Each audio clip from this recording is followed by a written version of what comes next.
Well, here we are, everybody. This is the Motorcycles and PODcakes podcast, the official podcast of Motorcycles and Pancakes. Welcome to episode number 1. Now, my guest today is somebody that I've been fortunate enough to meet a few times now. He invited me to a VFW event and also kind of crashed your table at a pizza joint after a motorcycle ride. This guy is very involved in the veteran community, very involved with ADV riding, and is actually somebody that I consider a friend. And I would like to introduce Shawn. How you doing, brother? I'm doing great. How are you? I'm doing good. Dude, so happy that you're here. I've been excited about this all day. Yep. Thanks for the invite. This is exciting. Yeah, man. So with this podcast, we're not the typical how do you ride motorcycles? How do you like that? We're going to stay completely away from kind of that kind of stuff. We want to get to know the person behind the helmet who actually does the riding. That's a whole cliche thing, but that's really what we want to do. Mm-hmm. So if you don't mind, let's just start from the beginning. Where were you born? Where were you raised? Tell everybody about yourself. Sure. So I was born in Portland, but I grew up in the Oak Grove, Milwaukee area of Oregon, and spent about 10 years away in the military and then came back. And the only place you could buy new homes was out in Oregon City. So that's where we live now. So Oregon City, huh?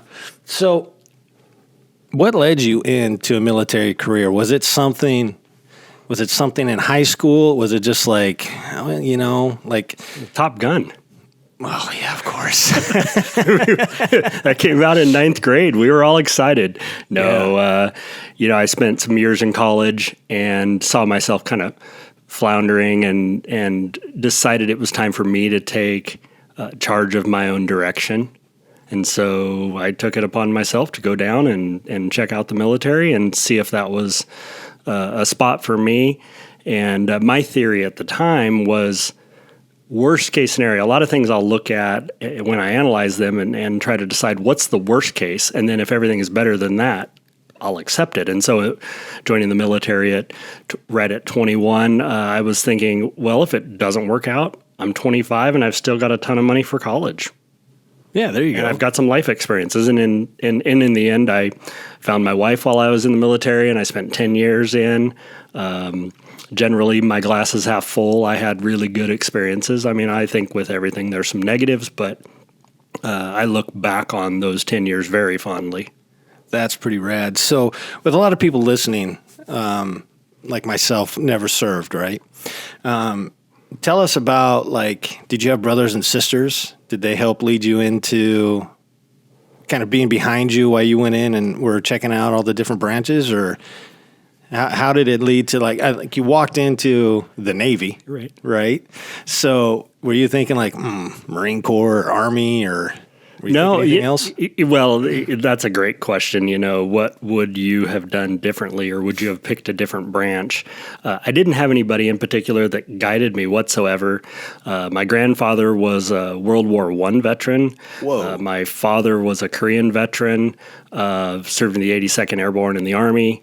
My brother joined the Navy, but... they found a medical issue during boot camp, and so they basically let him out of his contract. And so I went straight down to the Navy. I grew up in Boy Scouts, and I enjoyed camping, but I didn't want to camp for a living, and that's how I saw the Army, was a lot of camping. And like we were talking about off air earlier, I like my air conditioning, and I figured the ships are air conditioned, and there's 3 hot meals a day. Those all played into the decision. I remember in the Persian Gulf, it was, 115, 120 degrees. And the guys I work with, we were wearing wool foul weather jackets because the air conditioning had it at, 56, 58 degrees in these very loud computer rooms. Right. Holy moly. So out there in the Persian Gulf, that's pretty neat. So when you got to boot camp, was it eye-opening? You always hear the stories. You're like, oh, yeah, screaming on the bus. I don't know how different it is from branch to branch, but I'm sure it is a little bit different for sure. Yeah. So when you got there, you're just like, hello, everybody. This is a new experience. Yeah, there's been a lot of reflection in our family about that recently. Our old neighbor's son, he graduated with our daughter and just joined the Marine Corps 2.5 months ago. So he has 2 weeks left in Marine Corps boot camp. And so in the family, I've had some opportunity to reflect on my time compared to his time from a boot camp standpoint, because he's going to boot camp in San Diego, and I went to Navy boot camp in San Diego. At the time, they had San Diego, Orlando, and Great Lakes near Chicago. Everything consolidated to Chicago shortly after I went through. So really, I kind of got the Club Med version. San Diego is very predictable, consistent weather in the summer. It was a very pleasant experience for me compared to boot camp in Chicago in December, where it's 15 degrees and snowing, or July in Orlando when it's 85 and 90 and 100% humidity. Right. But I learned to keep my mouth shut very quickly. I think that's the biggest thing. I wasn't necessarily fit, but I was in decent shape before I went in. So unlike a fair amount of people, I gained weight from muscle, where a lot of people go in and they lose weight. But my experiences in boot camp were very good. I enjoyed it. I think it's the way I describe it to people now is, even though Navy boot camp probably isn't nearly as hard as Marine Corps boot camp, and Marine Corps boot camp is longer, we all come out of that and know whatever else we're in can't be that bad. There are days out there where they're just exercising you all day long because you marched incorrectly, or you didn't perform right on the pistol range, or things like that. And we used to call those beatings. And so they'd put us down on the pavement and beat us for 30 minutes, and we'd be doing flutter kicks and sit-ups and push-ups just constantly in uniform. Oh, and so after 2 months solid of that, you get physically fit. You learn to keep your mouth shut. And, years later, when you're in a tough situation, the duration of the boot camp was so long that it's not like a one-day grueling event. And so if you face one day of something tough, it's just not that big of a deal, because we did it for 2 or 3 months straight. Okay. So a lot easier. I think so. Yeah. I mean, there's plenty of things that you go through in life that are hard. Right. But I look at many of those as, but I can see the other end of the tunnel very quickly. Right, so you always are looking forward and you can see down there. Right, there's a perspective difference. A definite perspective. So once you graduate from boot camp, where'd you go? So I went to Pensacola, Florida for A school, C school for electronic warfare. Okay. And Pensacola is a wonderful place to go to school. Back then, we were fairly free to go off base and socialize, and being 21 in North Florida is a great time. So you say back then. How old were you then? And what year was this? This would have been 1993, 1994. Okay, so you're 21, 22, yeah. Roaming around. Now, isn't Pensacola like one of the bigger bases? Oh, I think there's 5 or 6 bases within 10 or 15 miles of each other. Air Force. I've been to the Air Base. And Navy, yeah. I hauled off the Air Base once upon a time. It was giant. Yeah, beautiful area. I've been down there 3 times, twice since, for other schooling, and I really enjoyed it. Florida isn't a place that I would want to live. The humidity gets to me long term, but the panhandle of Florida is just wonderful. I agree with that, absolutely. So you finish up your school. You get assigned a boat? Yeah, so at the end of school, they have a thing called a dream sheet, and you fill out, do you want to go to the left coast or the right coast, and what kind of a ship are you hoping for? And they try to match those up based on your rank in the class. And sometimes there's 10 ships in Virginia and 1 in San Diego. And if the number 1 in class takes San Diego, everybody else is going to Virginia. And that was my case. And so I got a ship out of Virginia, even though I really wanted the West Coast. Definitely being an Oregon boy, I wanted to come back to Oregon or near it. But Virginia was a great experience. Same thing, humidity, warm summers, not really my thing. I was a long ways from ski resorts. their ski areas are not like they are here, and they spray water on a hillside and it's a block of ice and say go for it, and then you put the entire population of Washington D.C. on a hill that has 2 lifts and it's just overcrowded. Man. It's amazing, but yeah, so I ended up on a destroyer, USS Peterson in Norfolk, Virginia, and it was in its cycle or rotation where it was preparing to go on its next deployment in about a year. So we had several small exercises leading up to a major deployment. I think one of our first outings was a United Nations. What do you call it? A United Nations. There was the issue down in Haiti, and so we were enforcing United Nations embargoes. That's what it was. Okay. Around Haiti and the Dominican Republic, and I was very young. I remember hanging off the side of the ship, painting our antenna systems while we were floating along the ocean, and just doing some crazy stuff. Because in the Navy, they try to keep everything safe. So we're out there with. If you're hanging off the side of the ship, not only do you have to have harnesses, but then you have to have a life jacket in case the harness doesn't work. Oh, no. And by the way, you're in this little chair hanging, and you need a paintbrush and a can of paint. Oh, of course. And it's 90 degrees, so more humid than Florida. Oh yeah, absolutely.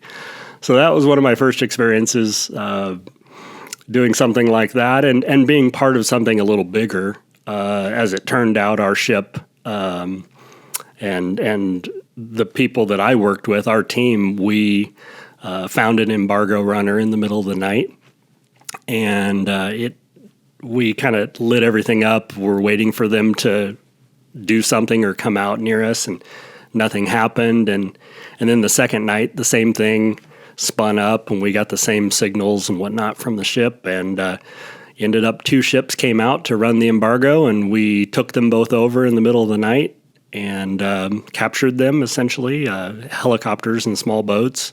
It was quite an ordeal for somebody, 21, 22 years old, witnessing what's going on. And, back then we didn't have internet and things like that. So current events were a little different. We didn't have TV on the ship to watch CNN or find out what's going on. But we took over these 2 ships, and then they very promptly broke down. And so it took us about 4 days to tow these 2 ships to Guantanamo Bay. Oh, man. And then the news reports now, looking back, 20-some, with almost 30 years later, the tow line to the second ship broke, and we called in another American ship to tow it, because we were towing 2 at once for a while. Oh, geez. And when both of us ended up getting into Guantanamo Bay, the other ship that had only been around for, 18 hours actually made all the news headlines for doing this. Oh. This is not the way it always goes. Yeah. Not happy. There was like national news and media and newspapers that printed pictures of this other ship towing an embargo runner. Wait a minute. We did all that work. We only called them for an assist at the 9th inning. Oh, my gosh. Well, that is great. Typical, but very typical. So you got done with all that. You said something about the Persian Gulf. Was that your next big deployment? No. So the first ship's primary deployment was Mediterranean Sea. That would be in the time of Bosnia. Okay. And all that uprising over there. So we spent most of our time in the Mediterranean. The highlight there was we got up into the Black Sea and got to have a port visit in Bulgaria. Fantastic. Which is amazing and unique and not very common amongst sailors. And so that was a highlight for me. Yeah. And visiting Istanbul, Turkey, going through the Bosphorus Straits and all of that was pretty amazing. And so that was my first primary deployment on that ship.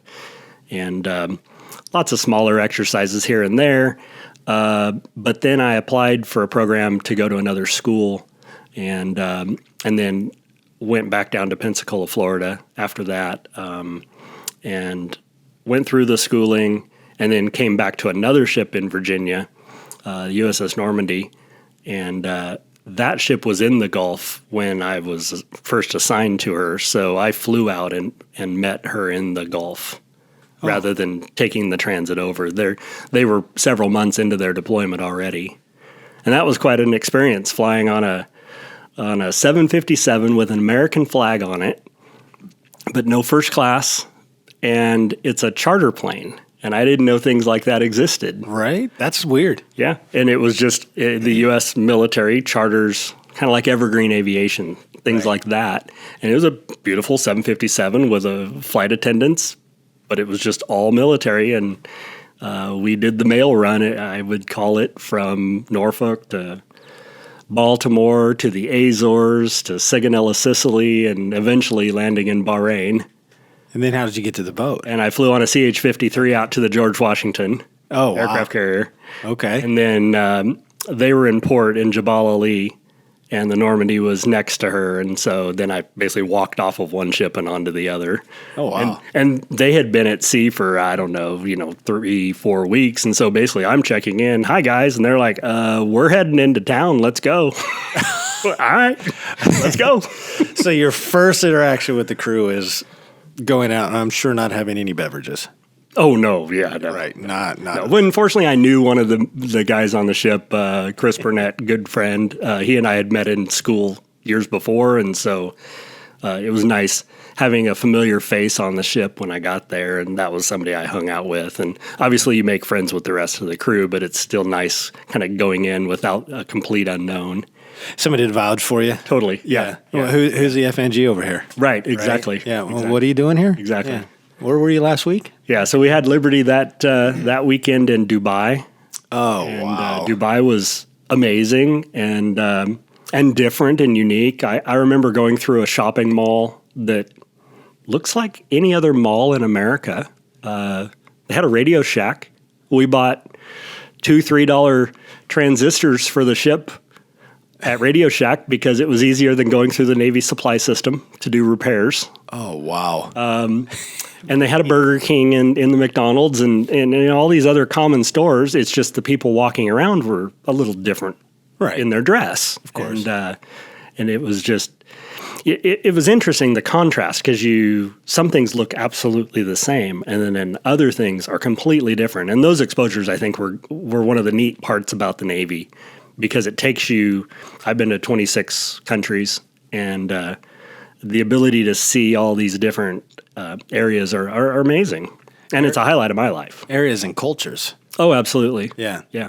That's one of the things that I haven't really traveled extensively, but watching a lot of the videos and stuff, especially like the motor videos, like the Itchy Boots or whatever, and watching them over there, it's just different. You know, it's pretty amazing. And to be able to go over there and just live through it and experience it, man, that's pretty stellar. Well, and we're very fortunate here. I remember many, many years ago, my mother probably naively stating that, well, I'd like to travel, but I really don't want to see a lot of poverty.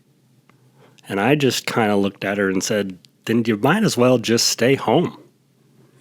Because you see that more so almost everywhere else. We're very fortunate here. I think so too. Yeah. Absolutely. So you get done with the Navy. Well, Persian Gulf first. We got to get to that. Yeah. So we spent our time on the Normandy in the Persian Gulf. Again, this was Operation Southern Watch time. So kind of in between Gulf 1 and Gulf 2, when there was a lot of, well, let's shoot a couple missiles at you and then be quiet, and a lot of posturing on TV from the president and different things. And so we were, when you're on a strike platform, as we called it, you want to shoot your missiles. That's the thing. And we I've got the toys. I want to use them. Right. And we spent quite a bit of time immediately off the coast of Iran, and that was kind of I think now in hindsight, we were taunting them, Oh, really? Because we could defend a ship like the Normandy is actually designed to be the primary air defense for the aircraft carrier. Okay. So we can protect ourselves if we're also designed to protect the carrier. The carrier has their aircraft, Right. But if their aircraft are all out on mission, we're their air defense. And I think we were taunting Iran, trying to shoot us, and they never did, fortunately. It was kind of a scary time when, again, you're in your mid-20s and you're looking at a half a mile away and there's an Iranian oil rig, or you go down and look at the radars and you're seeing aircraft taking off from Bandar Abbas or Bushehr in Iran. And it's kind of an eye-opening experience. But I look back again at that really kind of fondly, because I think it grows you up and it humbles you. You can't take for granted what you have at home after you see things like that. Oh, for real. Yeah. Yeah.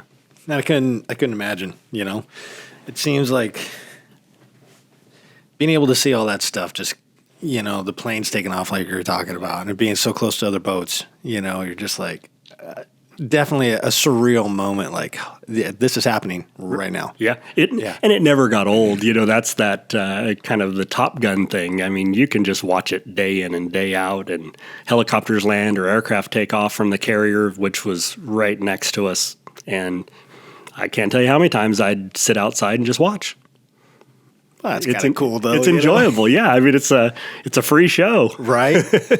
Man. And in fact, I've talked with several guys in the Veterans Back 40 group that are in the Army. They'll send me a picture of a jet flying by an aircraft carrier where it has those white clouds around it because it's pushing the sound barrier. And I'm like, oh yeah, I've seen that. I mean, that was every once in a while they would just get on the intercom and say, hey, we're going to have an F-14 flyby. And of course the F-14 would try to break the sound barrier right next to us. Oh, of course. You're like, oh yeah, dude, I've already seen that. Yeah. Middle of the ocean. Oh no, I'd be like, keep it up. Can you do it again? Like 5 minutes later, come on, let's go.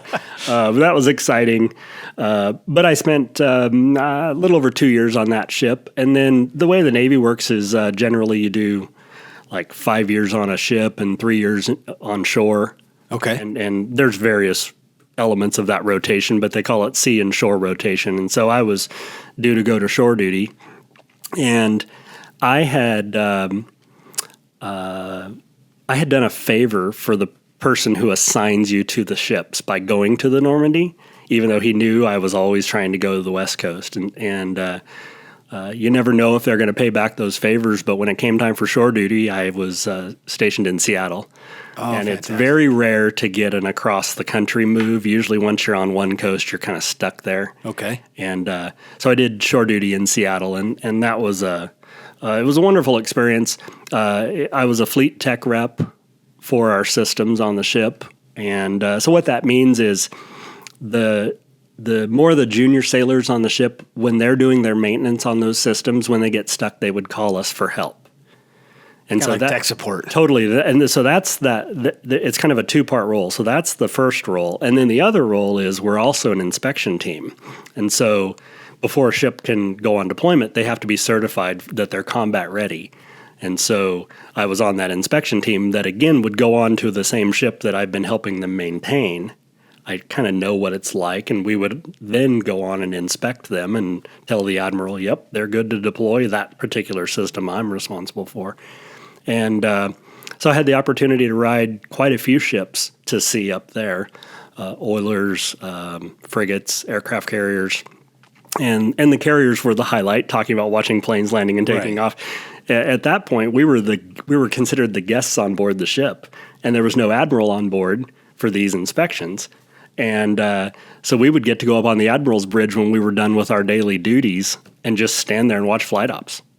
And I would stand at the window and just look down for hours on end watching planes taking off, since I had not been on a carrier, and absolutely loved that. That seems pretty awesome. Yeah. So what year was it when you got out? So I got out in fall of 2002. Okay. And my story was, after all that push to move back home, so to speak, to Seattle, my father passed away about 6 months later after we got back. So after making all this effort, trying to get close to family, my father passed away very quickly from cancer. And so I really spent kind of the next 2 years while I was in the Navy coming home a lot, taking care of my mom, family things. I would hop on the train from Seattle to Portland quite a bit. So I was kind of looking to get out, but with anything in life, it's always best to play multiple decks of cards. So in the end, I was up for the next rank and ready to advance. And I was also trying to interview with companies in this area, and that's the route I ended up going, and I still work for that company. So after 20 some years later, it's definitely worked out for me. And in hindsight, I'm very grateful that we have 2 beautiful daughters, but I never had to deploy with kids. That was always one of the things. It was heart-wrenching even for me to watch other people on the ship, get taken away from their kids that are 3 months old. And, right. These are dads that, you and I both have kids, and you know what it would be like to be taken away from your kid. I didn't quite understand that when I was seeing my shipmates upset that they were missing their 3-month-old. But later on in life, after having kids, it made a lot of sense. And I was very grateful I didn't have to do that. I am kind of just the opposite with that, as you were seeing it as a young. My life path took me a different way from military service and stuff. And I'm now currently reading a book called 3 Wise Men, and it's about Wise brothers, the 3 Wise brothers. That's their last name. And it happened during the conflict that we just got out of. And around 2010, 2005 and stuff. But there was an older brother that was a Navy SEAL, the middle brother that was a Green Beret, and then the youngest brother that went in the Marine Corps. Well, long story short, the 2 older brothers end up dying. And they talk about the middle brother and had a baby born with him, like, well, okay, I love you. And then the baby's born, and he's like, oh, yeah, kid, okay, bye. And he's gone for a long time. And I specifically remember, like, just what you're talking about right there, like, man, that would be so gut-wrenching. Because I remember just, even like truck driving and stuff and going away from the family. And then you call home and you hear in the background the laughter and the joking around and the giggles. It's just everyday life. But when I was out on the road at that time, it was just like, oh, man, I'm missing everything. Yeah, and back then, even for you as a driving truck and me on the ships, we didn't have the technology they do nowadays, with FaceTime and Zoom or whatever else. I remember a call. I think I was at a payphone at that mall in Dubai, and I called my wife, and there was always a delay just on the phones from all the microwave systems, bouncing your phones all the way back to America. And now that's not an issue, but right. Back then it was, hello, how are you? Pause, dead air. And then she would respond. And sometimes you would hear yourself as it would send the signal. It was always really strange. Oh man. Yeah, that would be kind of crazy for sure. I'm old enough to remember the days pre-cell phone driving, but also was right at that transition. Like I remember you would have to call in, to the shipper or the receiver. Like you had to get your directions, and it was on like for the young kids out there. We used to have these things called answering machines, right? So you'd have to call up and you'd have to listen to the answering machine. If you're coming from this way, these are your directions. If you're coming from this way, this is your directions. And you would have to like write it down, and you'd always miss something. I mean, you have to call back and you get the busy signal. It was like calling a radio station or the movies back in the day, right? So you have to call back. Oh, I'm in there. And then usually you'd be like, yeah, I got this. Crap, I just missed it again, right? And then you'd have to finally get your information, and you take it to the truck, and you take your dry erase, and you write it on your windshield, like the top part of your windshield, the directions. So you're sitting there driving, and it's like, okay, take, exit 175. Okay, exit 175, and you got to reach up there with your thumb and erase it. Okay, next. Turn left on Union Street. Okay, left on Union. Okay, erase. That's how our directions were all before, GPS and everything. It was crazy. So yeah, I can't imagine. I remember seeing on my first ship the first GPS system on it, and it was up on the bridge, and it was it had an LCD, like a red LCD screen with just the latitude and longitude. And the box was probably the size of 3 Nike shoe boxes. Oh, really? Yeah. And all it had was a screen with the lat and long. Oh, my gosh. That is so crazy. And there was GPS in other systems, but up on the bridge, the one that they could navigate with, that's where it was at. Oh, so primitive. Yeah. Well, I mean, from where it came from, though, that was like well, and that's where huge. it started, right? It was a military asset, and so it was all ciphered from the satellites down for those, and now it's it's on your Apple Watch and every cell phone, and yeah, it's crazy now. Amazing. So, tell me about your wife. Where did you meet her at? We met at church in Virginia, and had a friend from the ship invited me to his church, and so kind of the way the joke in the family goes, my wife was the organist, and I like to say that she was peaking during the prayer, which apparently I guess I was too. You're like, hey, how you doing? Pretty much. Yeah. And I think at the end of the first night, she came up, and one of her friends had played a joke on her and told her my name was Fred. So she comes up, which one of you is Fred? Oh my gosh, right said Fred. And nobody answered, and she's like, well, I thought you were Fred. And I'm like, no, I'm Shawn.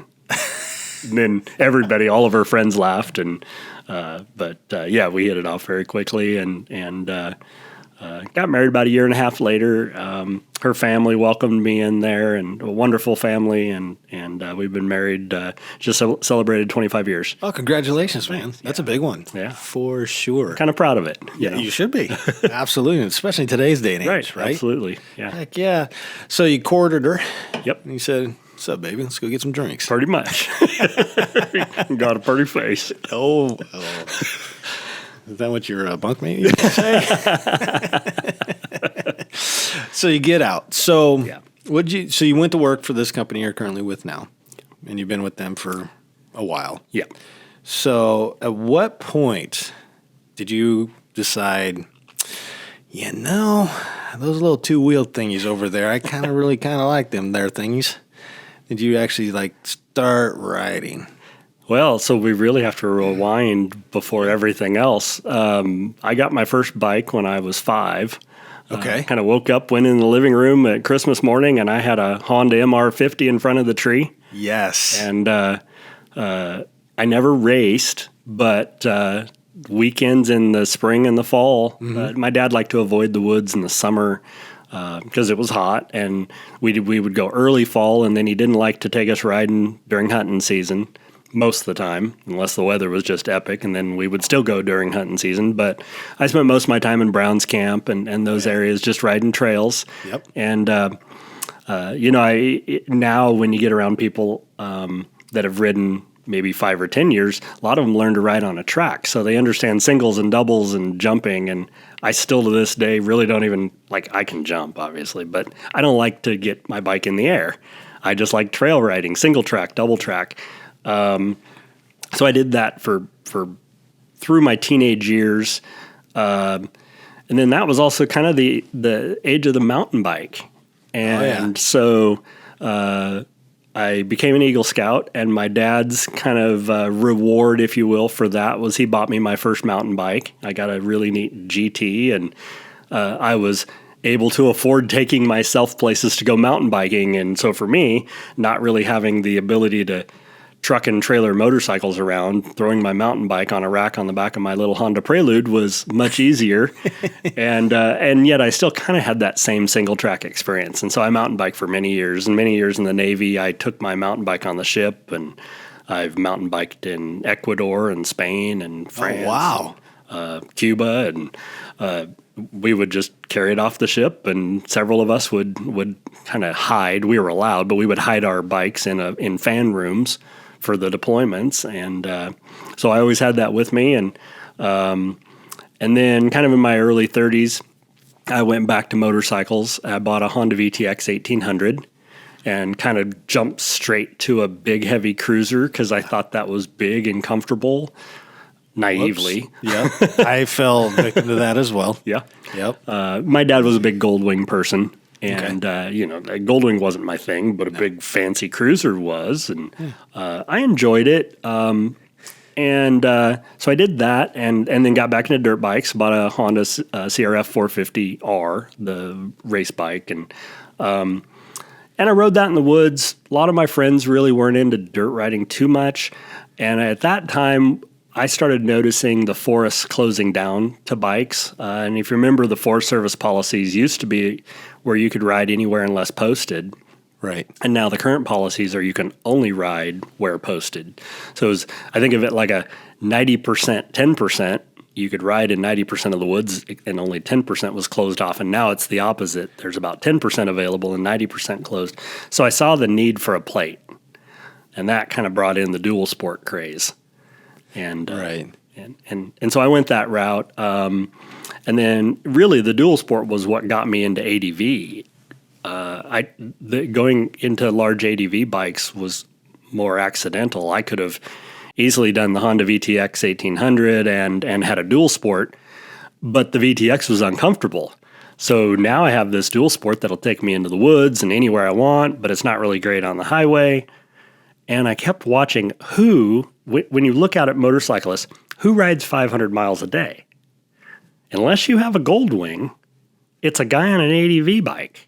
Yep. It's a Africa Twin or a BMW or a Super Tenere or something like that. And so I thought, there's something about this. I should probably look at this. And oh, by the way, I can take it on gravel too. That's kind of exciting. That was my thing. Yeah. The gravel. Like, I grew up around, dirt bikes, and then my dad's a big Harley guy, so it was always on the Harley. And I was riding down on a Sportster, and I just remember looking like, what's down that gravel road? What's down that gravel road? And I would always go in the woods, right? Because that's where I want to be. So I'm always looking at all this stuff, and I would stop. And this, again, primitive, trying to look at what the GPS was at the time. And you're scrolling through, and you're looking. And it was terrible. And you're like, well, I'll just go down here a little bit, and go down there on the Harley, and you're like, I want to go, but I need to turn around, right? You hear the little clinks off the pipes and stuff, and you're like, oh, man. So you turn around, you go back down, and it was the same thing. It was that part of the woods that was just calling me. That's why I had to get off that and go dual sport. That's why I went ADV. It was just the best decision I've ever made. And my dad and I would, at the time I had a haul where I had Mondays off. So every Monday, and he's been retired since the dawn of time, it seems like, right? So we would just... every Monday we would hop on. So I have an FJ09 in the garage. And so before I had my Africa Twin, that thing I used as, that was my GS. I mean, I was like 90-10 tires, maybe something a little more aggressive. So I'm trying to find the, somewhat of aggressive tire on there. And we're riding this thing, and I'm like, I'll do this. I could do that. Oh, I need a skid plate. And got like a bulletproof skid plate, essentially, man. And I would just like, bam, bam, bam, just bottoming it out everywhere. I'm just smiling the whole way. This is awesome. Needed that big tire in the front. Oh, definitely. Oh, my gosh. Well, and I love the woods. I would say that the majority of the ADV people I meet, they look at every gravel road as an opportunity. Oh, absolutely. And I still struggle with that. There was a guy on Instagram last weekend that actually, he posted a little video, and he was going up a trail, like a 2-track that probably was a logging landing. Yeah. And nobody had probably been on it in several years. So it was very grassy, and there was a ton of branches down. And as I was watching it, I'm like, why would you even go up that? Yet the majority of my friends would never question why you would go up that. It's to see what's at the end. Of course. And my mind, I'm still kind of that analytical mind where I'm like, I know that goes nowhere. Why are you going there? To get there. And so I'm still coming around. It's everybody. Even though we're all the same in ADV, I'm still not quite there on that exploring side. I like to have a pre-planned route, and I don't do well when I don't know the planned route. Oh, yeah. Oftentimes, that's kind of like one of my downfalls. But on the other hand, I really enjoy when friends lead, because I typically lead a lot. And so sometimes that's exciting to just be able to kind of give it up and, okay, I'm going wherever you're going. Let's see what we do. Yeah. So my dad and I have completely different views on riding, right? So he is like you. He is very analytical. And he, like, we're leaving on Monday, and it's like, dude, our P stops are essentially like planned out, right? And he was like, we're going to turn left here. We're going to turn right here. This is exactly where we're going to get fueled. This is what we're going to do. And it's fantastic because he takes you to these amazing places that you might ride behind. because he'll research the route and he'll be like, oh, we got this viewpoint and we can camp here with this amazing view and we can do this. And that is awesome. And I enjoy that immensely. But when I go on a ride, I'm like, I'm going that way. Right. And I'm just like, whatever. I should probably get fuel. Okay, I'll get fuel here. I'm done. I'll just camp here. And sometimes I pass things. But there's also, that feeds my adventure side. Right. So it's just like the unknown. And I think a lot of that is my truck driving too, because people are like, where are you going to end up tonight? And you're like, I don't know. Yeah. Let me just get there first. Like, I know where I'm going. I have a destination that I need to be at. But everything between here and there is kind of unknown. And I like that. Right. I like just, I'm here. This is rad. Well, and I think that's the learning opportunity for me. You should always strive to learn and grow. And I think for me, that's that opportunity that I'm trying to embrace is to not always have a plan. I went on a 1,300-mile trip last fall, and we had some benchmark points that we wanted to see, but our camp each night was never determined until the day of or 2-3 hours before, which was really exciting for me because that's not like me at all. Yeah, I like that.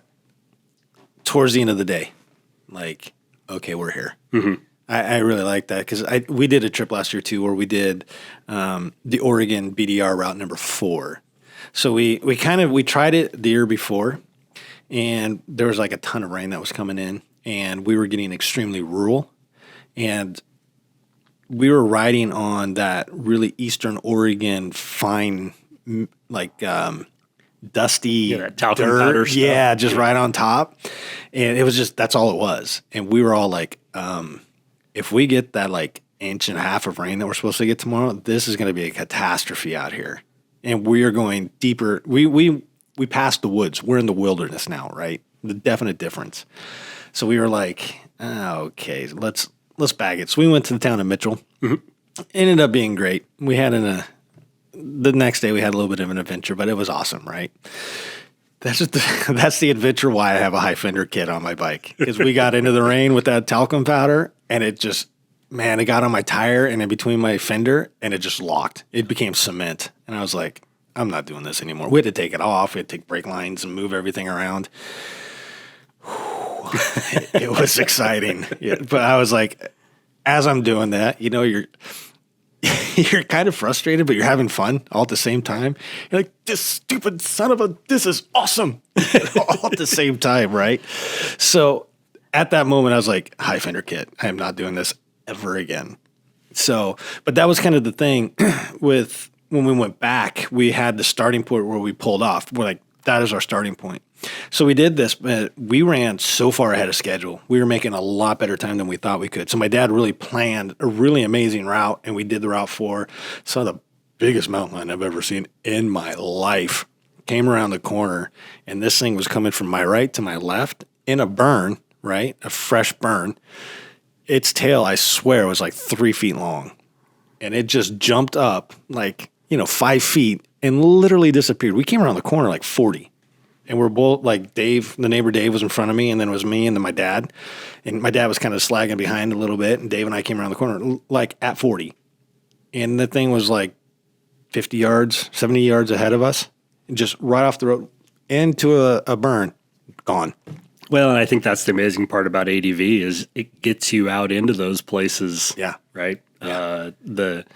The things you don't normally see every day. Somebody sent me a picture yesterday of a fox, and they're not far from the Sisters area, and it was a beautiful little fox on the side of the road. Oh, that's fantastic. You just don't see that in town. Right. Yeah, it takes you out to sit in your car and on the paved road, you're never going to see that stuff. No. Getting back in the back wilderness like that is just, it's amazing. And that's part of the appeal for the riding. Yeah.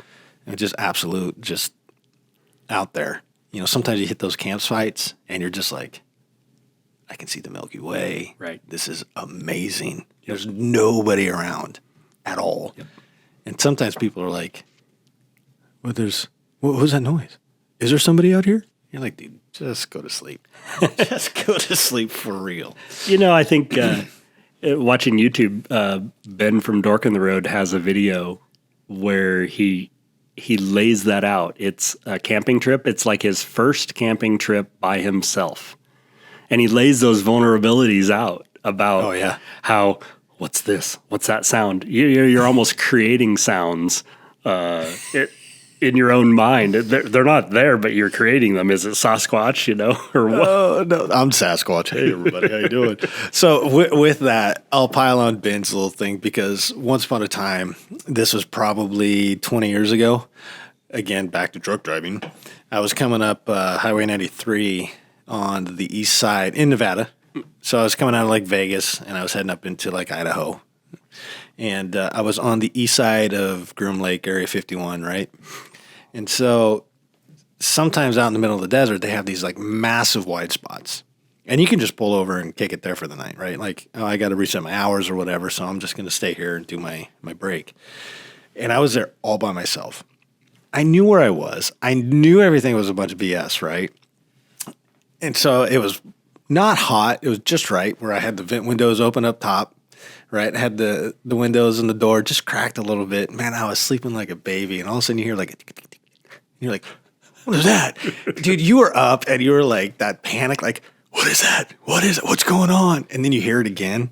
You're just like, your mind automatically is like, aliens are here. I was going to say, was that when the floodlight kind of goes across the top of your truck? Like, what's this weird light? ET's coming down. Oh, yeah. Then I wake up in the morning and I'm like, you finally get back to sleep and you start looking around. You're like, oh, coyotes. Okay, that makes more sense. That makes a lot more sense. It wasn't ET. Okay.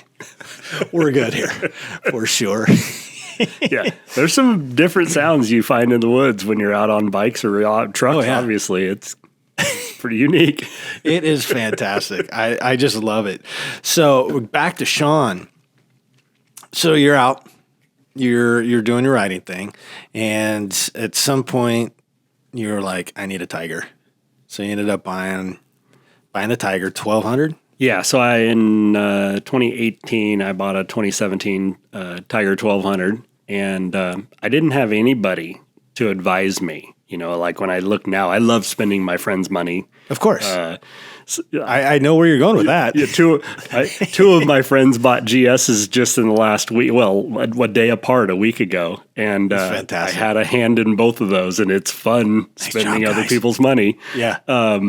But when I bought mine, I didn't have anybody that was in ADV at all. I just was buying it blindly off of kind of the concept that I could ride further than I could on a big, heavy cruiser and more comfortably with less backache. And if I want to turn on that gravel road, I'll have that ability. You don't like the big cruiser where you got to fight it into the corner and then fight it out of the corner? Well, and on something like as big as the VTX, you've got that drive shaft. Right. And the gyroscopic effect of that drive shaft, you can tell on corners. Did it want to take you up? Right, yeah. So if you want to lean in, I think it was to the right. It didn't want to lean as well because the drive shaft is literally rotating the other direction. Oh, jeez. And I didn't notice that at all on the Triumph or my current bike at all, but on the VTX, it was noticeable back then. But yeah, so I bought a Tiger 1200. I remember, to be honest, I wanted an Africa Twin Adventure Sport. Attaboy. I wanted that 2018 red, white, and blue 30th anniversary. Right. I had my name on a list. Beautiful bike. For that. And I was dead set on that. And when it showed up, I went over there first day, sat on it, my wife's standing there, and I just left kind of like it didn't quench my thirst. Like I knew for 2-3 months this was the absolute bike I was going to buy. It was my dream bike. It's for me. And I left the dealer, went on to a barbecue that evening, and I felt strange because I wasn't excited like I had been for the last 2 months. I was starting now to question if this was the right purchase. And so I went home that evening and then through the next week, and I started writing, here's my analytical side, pros and cons lists for other bikes. At the time, the BMW was just outrageously priced, and so that was off the list.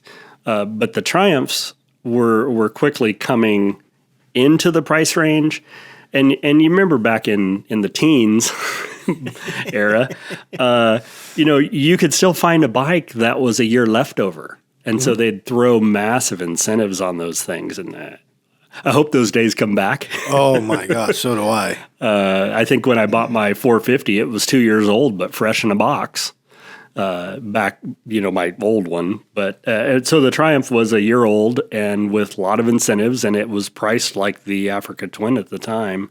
And but it came with the luggage and the electronic suspension and cruise control. Cruise control for me was a huge one.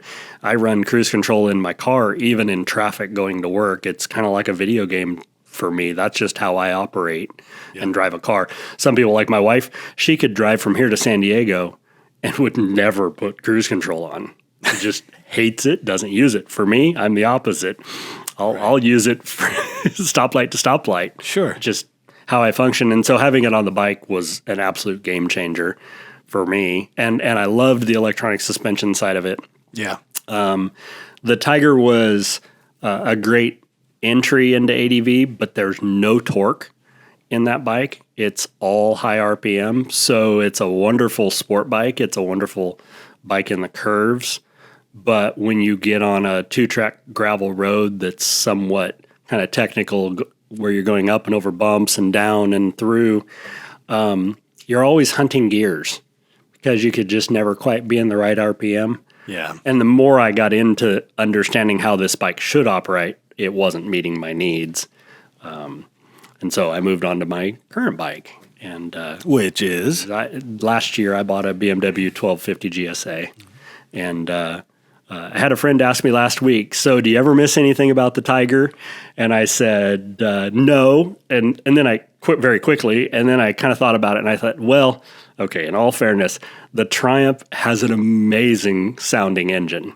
When that thing spins up, it sounds like a Roadster. And there's just so much. The sound is intoxicating. It's great. They're owned by Harley, right? The Triumph? Wasn't the Tiger designed with the Harley guys? No. Am I completely wrong? Yeah. I'm completely wrong. Yeah. No, go back to your day job. Beep, beep. But no, the BMW is either equal or better in every category other than engine sound. I think the Boxer, when you're going, the Boxer sounds good. Yeah. When you're revving it, like at a stoplight or to show it off, it's like, what are you doing? It's just this little sewing machine just doesn't really, I don't know. Sewing machine. It's just not impressive at all to me. I know many people think it is, but from a technology standpoint, it's kind of amazing to me to see a bike that, 14 years old in this general design, and yet it's still the benchmark that everybody else is trying to reach, and they did it a decade or more ago. Right, yeah. And there's a reason. Absolutely. That was my dream bike, was the BMW, like hands down. And when I really started, like I joked around, like my FJ, that was my GS, right? So that's what I wanted. So I would be looking at him. I went in there multiple times, and I finally was like, it's time. It's time. And I went in there and I talked to a guy, and he's like, well, I got one in the back room for you. Come check this out. And I was like, all right, let's go look at it. It'd be fun. So we go in there and he's like, the heads were all machined, like really cool machine on them and stuff, these designs and, everything matched. And I was like, yeah, that one. That's the one, right? I was like, that's it. And I looked at him. I said, all right, here's my email. Out the door price. He said, okay, I'll get that to you in about an hour. I said, okay. And it was like 2 hours later, I get the email. I'm all, get all excited and open it up. And it was like the price is right. I looked at the price out the door and I went, oh, yeah, I can never fly this. This is not going to get approved at all. There's no way that, my wife is going to be like, yeah, go ahead and go do that. I was like, no, that is not going to happen. So I started kind of shopping around again, and the Africa Twin was my second. And at the time, it was like, dude, nobody had them. Nobody had them. And I was calling shops across the country. I'm like driving, and I would like see a shop, and I'd be like, I'm going to have to call, just watch it go by. And I'm like, I'm going to see if that Honda. They don't have a parking spot for your big truck just to pull in. No, Google is your friend. So, I would end up calling these people and nobody had him. So I came home and I was down in my office and I was working, parentheses, and it would be like split screen. So I have like work on the one side. I had like play over here. So I'm like looking at motorcycles on the right side of the screen.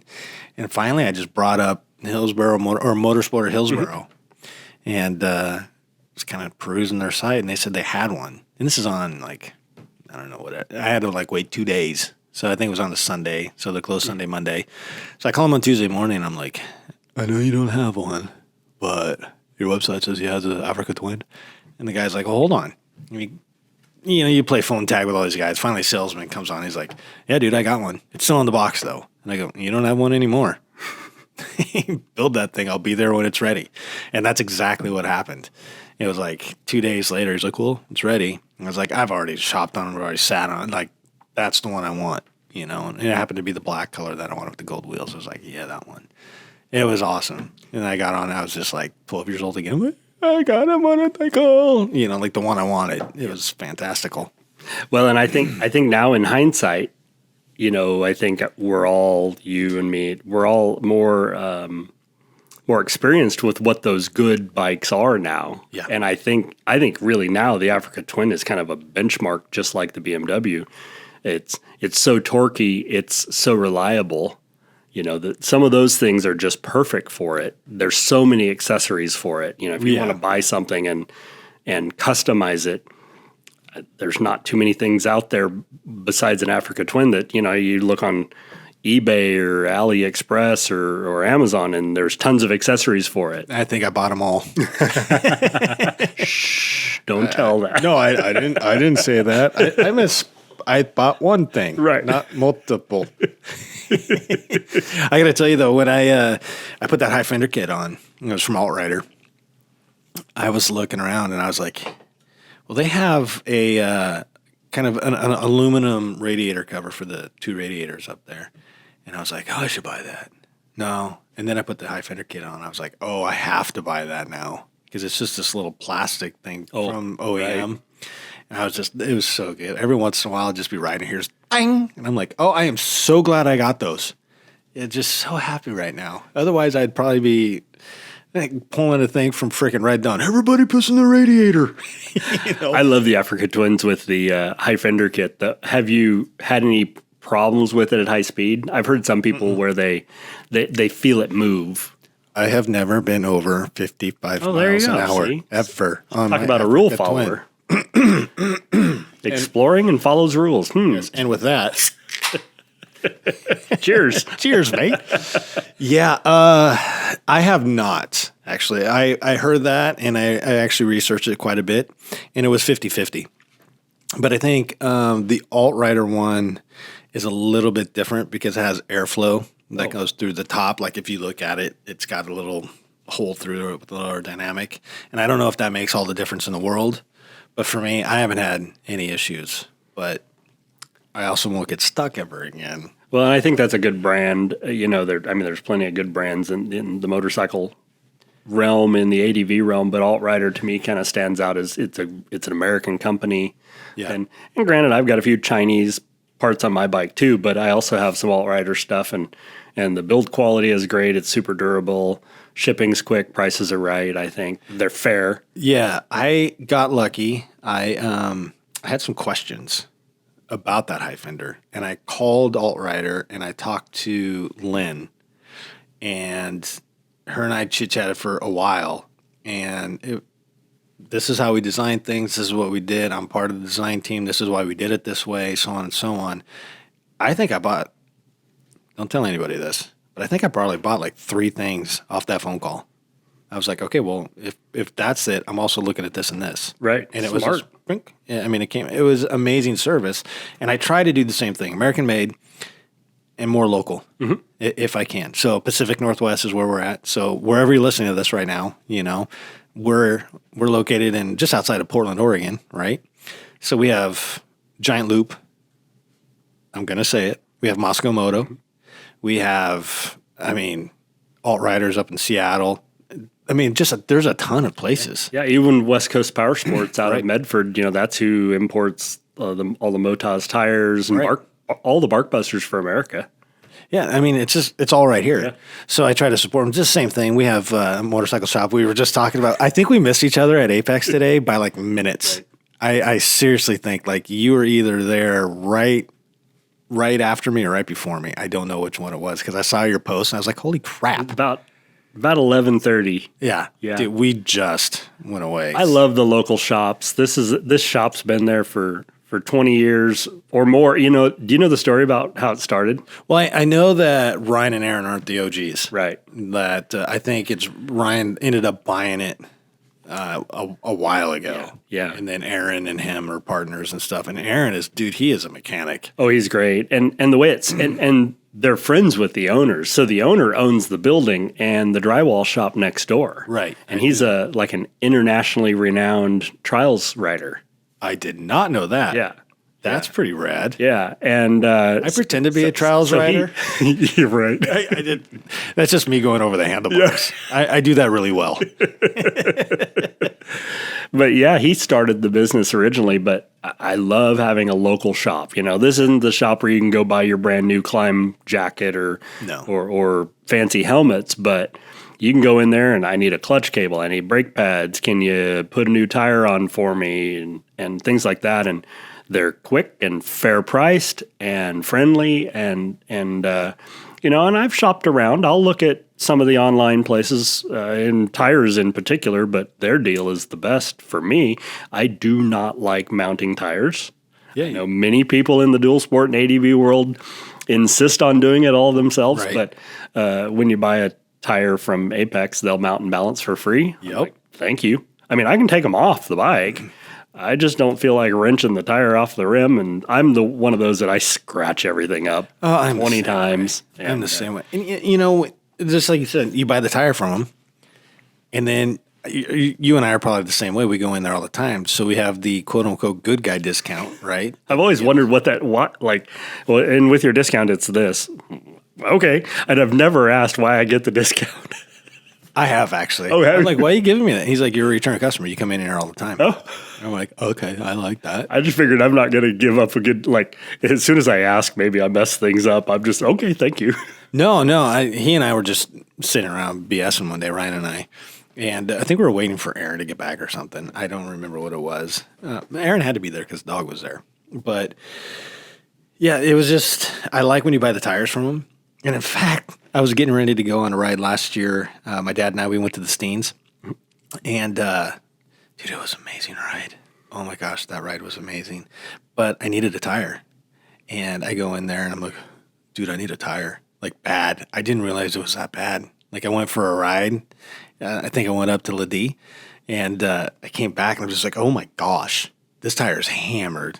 So like you're in panic mode. So you fly over there and you walk in and he's like, well, I don't really have anything in your size, but I got that Pirelli right there. It's a 50/50 tire. I'm like, that'll probably work. He's like, it's been in here for 2 years. How does $99 sound? Sounds great. Bring me your tire. And I did. I went home, I took the tire off, I took it right back there.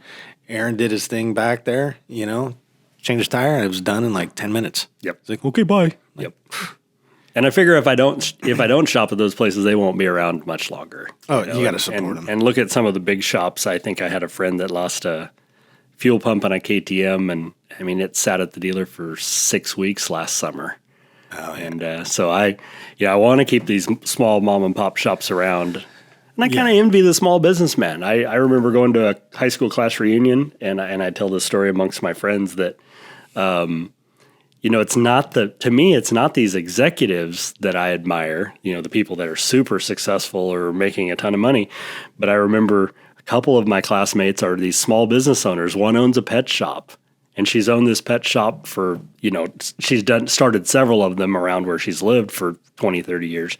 But those are the people I admire because they really put it all on the line and they're making it go all by themselves. Right. And that's neat. And these local shops like we're talking about kind of remind me of that.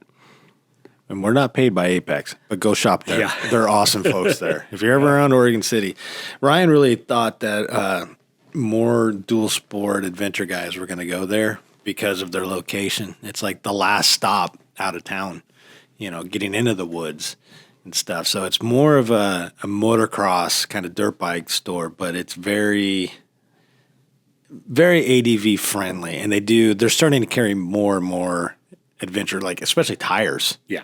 Well, shoot, they would always do my tire changes on the VTX even. Yeah. Back then. I think, though, that they're so busy that, like, if there's room for growth, I don't think they do much advertising. I don't think they need to. Like, when I tagged them today in Instagram, I looked back at their last post on Instagram. It was 2018. I thought, I guess they don't really pay attention to Instagram. Yeah, they're like, yeah, whatever, we're good. As long as, look inside. I mean, sometimes it's a little messy, and it's messy because they're so busy. It's not because they're cluttered. It's messy because they're so busy. They don't have the time to put new stock away.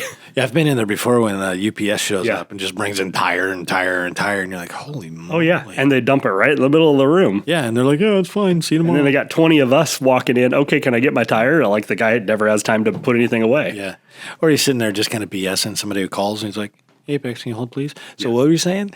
Yeah. You're like, oh, no, dude, take that phone call. Well, like even this week, we're pushing it. Because I need a new rear tire. I had the tire at home sitting, just waiting, and I was trying to push it right to the end before we go to Giant Loop next week. And so I drove over there a couple days ago because I have my each day timed out exactly what I have to do. I'm going to pack my bike this day. I'm doing this with the family that day. There's the analytical Shawn. Yep. And I needed to make sure, okay, if I bring you my tire and wheel this day, can you have it done this day? Yeah. And I called and he put me on hold, and I'm like, screw it, I'm just going to drive down there. It'd be quicker. It's really quicker and easier. And sure enough, I just walked in. Can you do my tire on Thursday and Friday? And they're like, yep. Okay, thanks, bye. Yeah, I've never actually scheduled a tire change with them.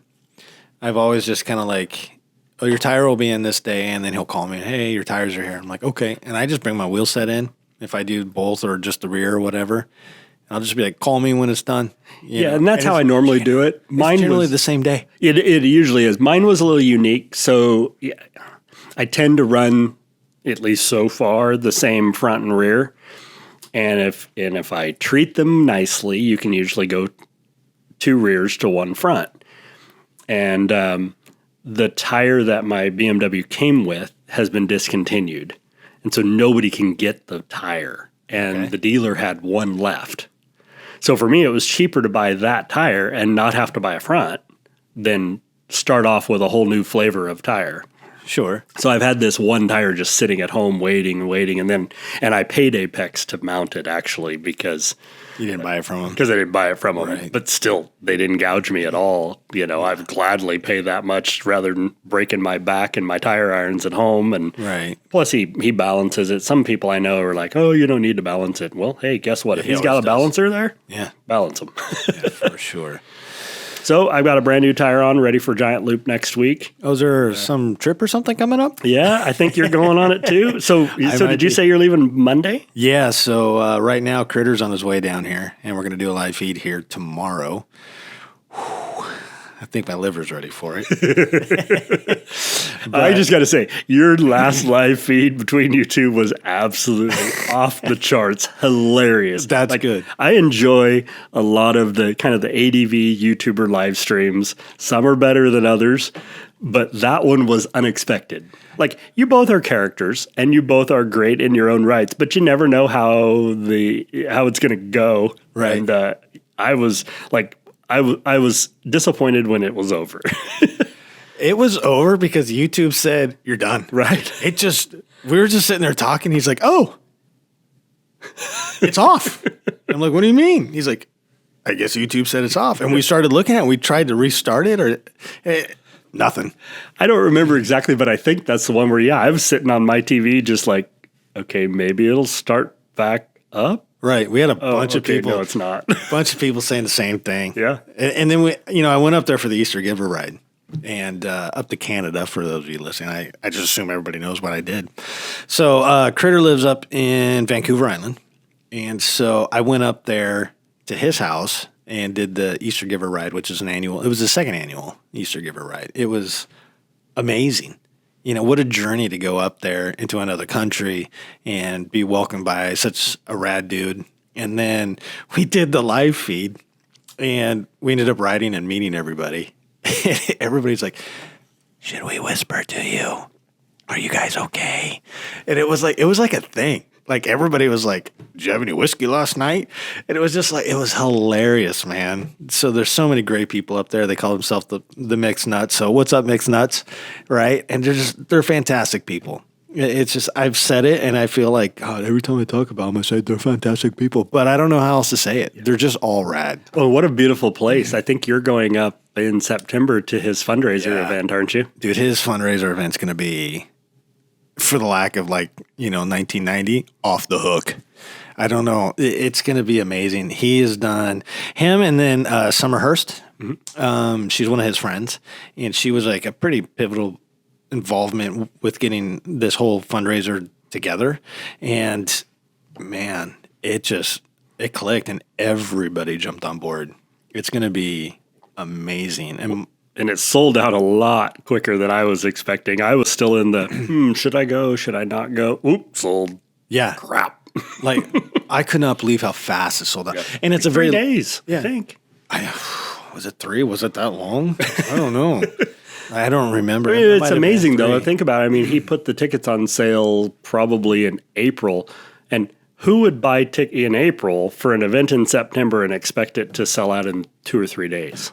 Yeah. I don't think anybody did. And him and Summer putting all that together, and I don't know the legwork that each one of them did. They both got to take just massive credit for it. But it holds, I think, 40, the campground. That's it. It's on the North Island of Vancouver Island, and it's that's all it is. So he was like, man, I think I need to find somewhere bigger next year. You think? Yeah. So, and do you watch Sterling Noreen? So Sterling Noreen is the videographer for all the BDRs. Oh, okay. And so I knew the name. So he's in the middle of So last summer, he spent. I honestly, because his series isn't over yet, I don't know what the total duration is, but I think he's on day 45. Okay. Of a motorcycle trip, and so he lives in Bisbee, Arizona. He rode solo to the Southern Oregon border, met the BDR team. From what I understand, they rode the new Oregon BDR to film, but they actually rode it twice because he scouted it, so they knew all the filming locations where they really wanted all their shots. Then they went back down to Southern Oregon and rode it with the whole crew that they're filming. So he rode it twice, but then after that, he took off and went north solo and spent days upon days on Vancouver Island, all by himself, middle of nowhere gravel roads. Yeah. And so now I'm in the middle of watching this series. He's looped back over the mainland side north of British Columbia somewhere, and he's coming down through the Okanagan part of British Columbia. And I've been watching this whole series thinking, I should have just signed up for Critters event because, wow. I mean, if anybody's going to showcase Critters territory, it's Sterling Noreen. This video series, if you haven't watched it, I think his YouTube channel is Motorcycle Travel Channel. I mean, it's a very basic. I'll have to check that out. He got the name probably before anybody else could, lock it down. Dude, my YouTube is so... Dude, I watch Ben. Yep. I watch Critter. I watch Itchy Boots. Yep. I'm starting to watch the Adventure Cooperative. Some people I met up there in Vancouver. I sit down and I'm just like, who do I watch now? Well, it's a whole new paradigm, right? Yeah. And I think a lot of people that don't watch YouTube don't quite comprehend it. I remember it was probably winter of 2020, like January, February 2020. I had a friend or an acquaintance tell me that, when he goes home at night, he goes, I don't subscribe to any of these. I don't have cable TV. I don't subscribe to, Hulu Live or any of those streaming services. He goes, I just go to YouTube and I subscribe to probably 200-300 channels. And I remember kind of scrunching up my nose and wondering, what are you talking about? The whole paradigm. And I'm a tech guy. What are you talking about?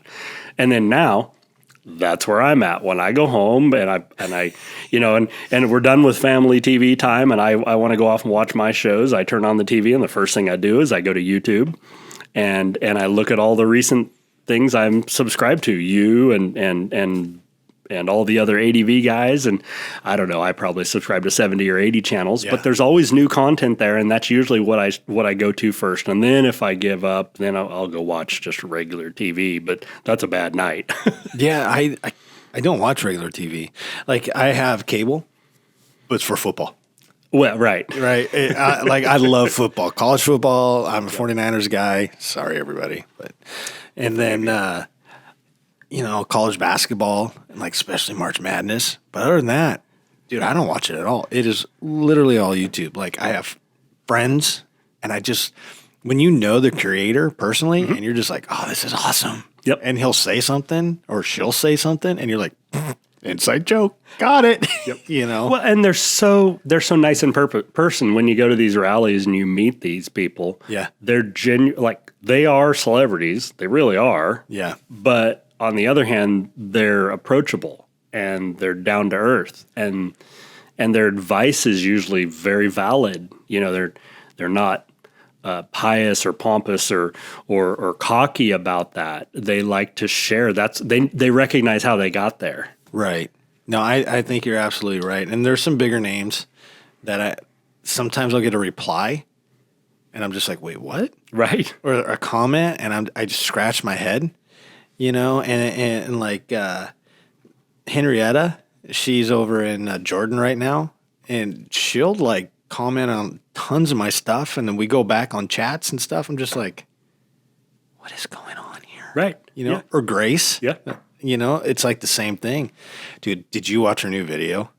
So I got halfway through it last night, and my wife comes in and she's like, "What are you watching?" And I'm like, "Oh, some Travel Channel show on Vietnam. You should watch it." She goes, "No, but I want to watch something else." And I was about ready to go to sleep anyway, so I handed her the remote. So I'm about halfway through, but I was actually trying to see if I could sucker my wife into watching a motorcycle. Yeah, you're like, "Hey, watch this." It didn't work out as well as it could have. Dude, she is so unique. She is. Well, you know what her next project is, right? Yeah, I do. Yeah, I do. And she's going.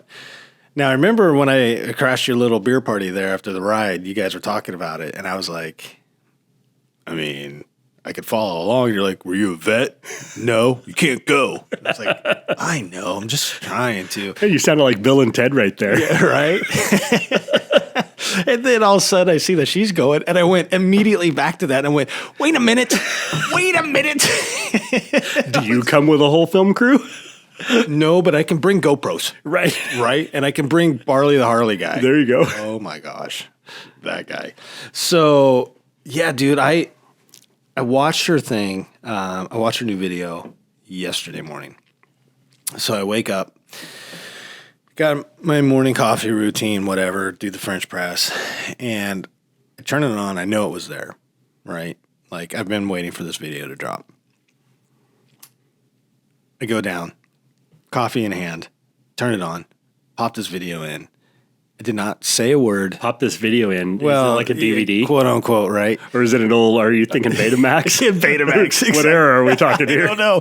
Okay, I grab the remote and I turn on YouTube, and I stream this video. But I was so enthralled with the story, with the scenery, with just cheers, brother. Here, right here. Boom. I'm catching up. Sorry. It's all right. But I didn't think anything but just this video. And it was one of those, I'm a new guy to video editing. I'm a new guy to YouTube. I'm a new guy for everything, right?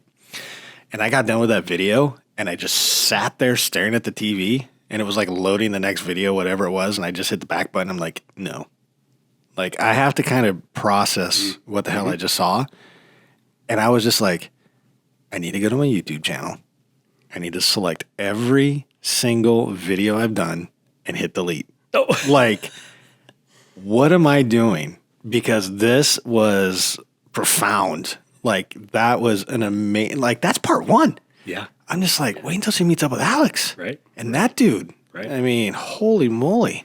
But let me stop you right there, though. Like I'm cringing as you say that, though, just from the standpoint that there are some channels like Sterling Noreen's that are so polished and so cinematic and amazing that they're entertaining. Yeah. And they show you everything you want.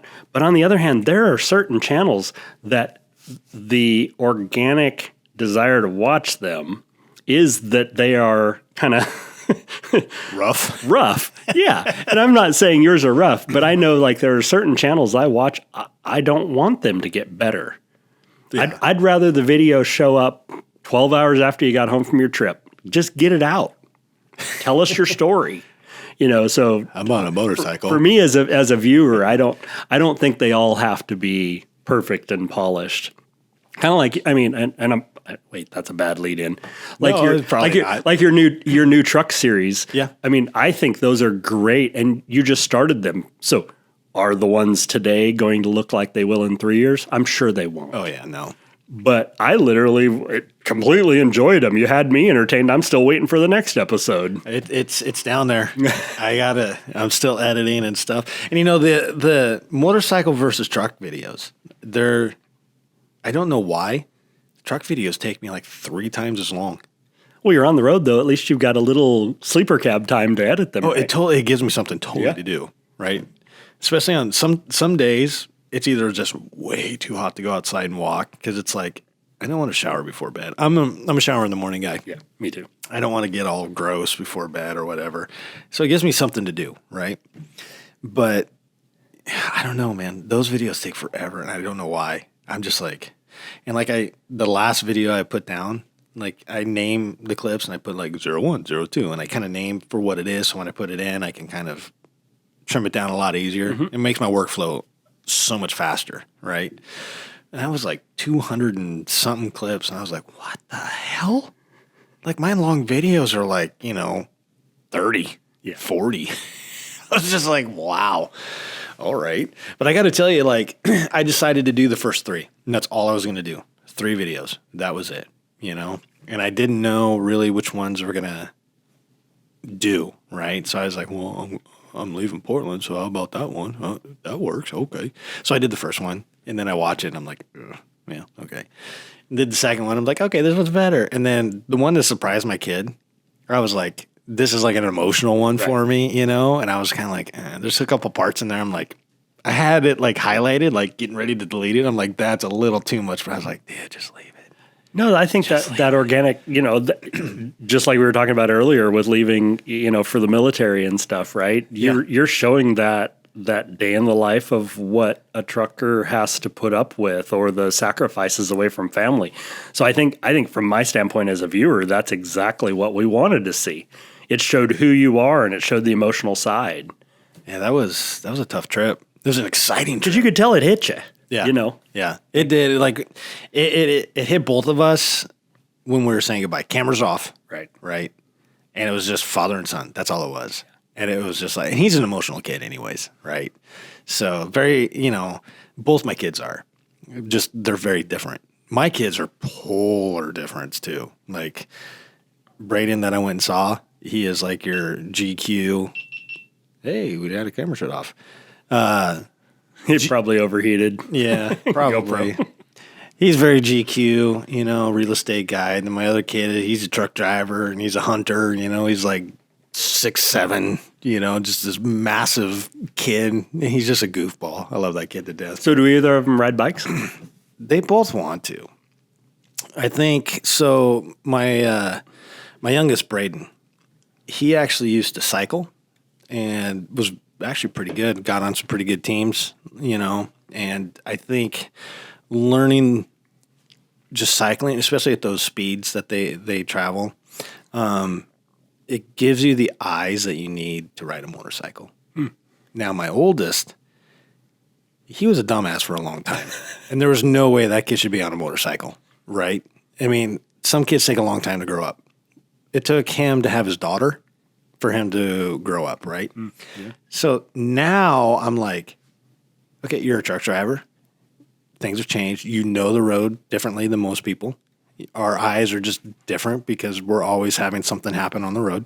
We're always getting cut off well, my exit's here. Cut off, slam on your brakes, get in the other lane. You're like, I'm hauling sulfuric acid right now, right? Okay. That's what all those placards mean. But I think now he can. and he would be a good rider. But he's got a kid, and then he's, mama's at home, and she's like, "You're not gonna ride." And I think that's probably right. Yeah. But we'll see in the future. Right? Well, when I say that I just started ADV in 2018, my dream though as a kid was like, and I'm talking, I don't really remember the year it came out, but like 12, 14, 16 years old, my dream was for my dad and my brother, who's 10 years older than me. So he's in his 60s. Old fart. You heard it here first. Right. I wanted us to buy Honda Transalps and ride to Alaska. Oh, yeah. On the early Alcan. Yes. So I've had that desire to explore kind of the off-beaten path literally since I was a young teenager. And so I may not go up to every logging landing, but the idea to go to a remote place on a bike that can handle remote terrain and territory has been there all the way since I was a little kid, really. That's fantastic. And it's neat to see the Transalp coming back. Do I think it's going to be the end-all, be-all ADV bike? No. They could have done some things differently, but I'm still excited to see how it turns out. Yeah, that mid-size ADV market is booming. Oh, yeah. That T7. I mean, my dad, he got a heck of a deal. Just some dude that he bought it used. And it was just some guy that commuted. He put all the bars and everything on it. I mean, the dude just, like, custom wheels, went and got those. And it was just an amazing deal. I mean, he basically stole it. And the guy was only going to sell it to somebody in Washington. And my dad happens to live in Vancouver. Right. But he has an Oregon number. So the guy didn't even answer the phone at first. "No, I'm not going to sell it to you." He's like, "Dude, I live in Vancouver." "Okay, come get it." And then my dad gets it and like 2 rides later crashes it. It's amazing those sleepers out there. I know a friend who I had nothing to do with this BMW purchase, but Kyle Cooper from Backcountry Adventure Motorsports. Yeah. You probably follow him. Kyle just bought a 2019 GSA. So this is 2023. Yeah. And it had 300 miles on it, I think it was. Lord. That's not even broke in yet. No. The guy was in the Air Force and went on deployment and then spent some years overseas, came back. It was in storage. He said, put it up for sale. Oh, my God. Didn't even his first oil change. Oh, exactly. I think Kyle put more miles on it riding home because he flew there to pick it up and then rode it home. Oh, what a deal. Yeah. Oh, my Lord. Okay, so let's get back on track of Shawn here. So you're out, you're riding, you're living it, right? Tell me about the the Veterans Back 40 Adventure? Yeah, so Veterans Back 40 Adventure is a nonprofit that takes veterans on dual sport and adventure motorcycle trips. I first found out about them, like many. I searched out groups on social media, and after I bought my ADV and dual sport bike. And so I followed them, a lurker. That's kind of what you call people that are following. And so I was lurking and following what they were doing. And I'm involved heavily in the VFW in Oregon City. And so I'm involved in veterans things in general, and an advocate for veterans issues. But I didn't see myself in need, right? I don't want to take a seat on a trip from a veteran, away from a veteran in need. Yes. And so at that time, they had an application in 2019 for an event. And so I filled out this application, but I very distinctly said, I don't need this spot, but if one's available, I would be grateful. And I think what it was is they couldn't fill the spot, so I got chosen. Okay. But at the end of the day, I got chosen, and there were about 10 of us that went to a little small town called Deary, Idaho, and spent 2 days exploring the mountains there. And that was kind of my first trip with Veterans Back 40 Adventure, and met some new people, had some wonderful times around the campfire, and so I followed them and was a supporter, knowing that I didn't want to get too involved. That was my goal in 2019. But I was approached by them and asked, hey, could you help us out? We've got some more leadership opportunities. Basically, we need some more staff. We're understaffed. Typical nonprofit role. You're always looking for volunteers, and I was naive enough that I said yes. And here we are in 2023, and I'm still involved in supporting the program. But none of us are counselors or trained per se, but we've all been in the service, and so I think there's that kinship, that like-minded spirit, and at the end of the day, we show up at an event, and I may not, if you're a participant, I may not know you in the morning, and we're all kind of socially awkward and we're standing off. But when some dumbass like me decides to backflip his 450 off the side of a trail, and it takes 6 of us to get it back up, yes, that happened. Note to self, we're coming back to that one. Right. Yeah, and it's not the first time I backflipped my 450. Oh, man. But, then you get around the campfire in the evening and you kind of met your new best friends. It's all of a sudden the stories open up, and I've been around the case where spouses are there and they'll say, I've never heard that before, that story. They opened up in a different way because of you guys. Just, I think we create the atmosphere, and if the atmosphere organically grows and it gives people an opportunity to feel a sense of belonging, then we've achieved our goal. And like I said, volunteering is oftentimes hard, and it's grueling, and it's thankless, but also oftentimes after an event, 2, 3, 4 weeks down the road, you'll get one email from one person and you change their life. And when you change their life and you see that email, it makes all that hard work and the extra hours and the extra effort worthwhile. And it's kind of that paying it forward to the next event. And so, like right now, we have Giant Loop Rally coming up next week, and Harold, the owner of Giant Loop, donates 10 free spots for veterans to the event. And then what we do is we go to the event also, and we host those 10 vets and essentially show them a good time for the 3 or 4 days. Well, last year, one of the veterans there said, this is such a great thing. I want to fundraise through my circle of friends and see if we can pay for more vets. Well, he's fundraised for 20 more vets to show up. Oh, wow. So this year we have 30 veterans. So while we're very excited, just the coordination of tripling the number of people we're normally catering to is clearly a challenge. And, every year we have people that cancel at the last minute. And from my standpoint, they're leaving a hole. They're leaving a hole in my heart. They're leaving a hole that we could fill with another veteran. This year, of our 30 core people, we haven't had any cancel yet. Knock on wood, but we've also kind of refined our practices. We had a camp out a month ago that the first invite to that camp out was just the 30 people that are going to Giant Loop. And we kind of offered an opportunity, if you're a new rider, I don't know how, I think out of 30 people, I don't know 27 of them, right? So I don't know if they're first year riders or if they're 20-year riders. And so we created a camp out a month ago where we just said, hey, we're going to go down to Priest Hole on the John Day River, come out and camp with us, ride gravel roads all day. And really the idea was learn to set up your tent and pack your gear. And we had people show up to that had never camped off their bike before.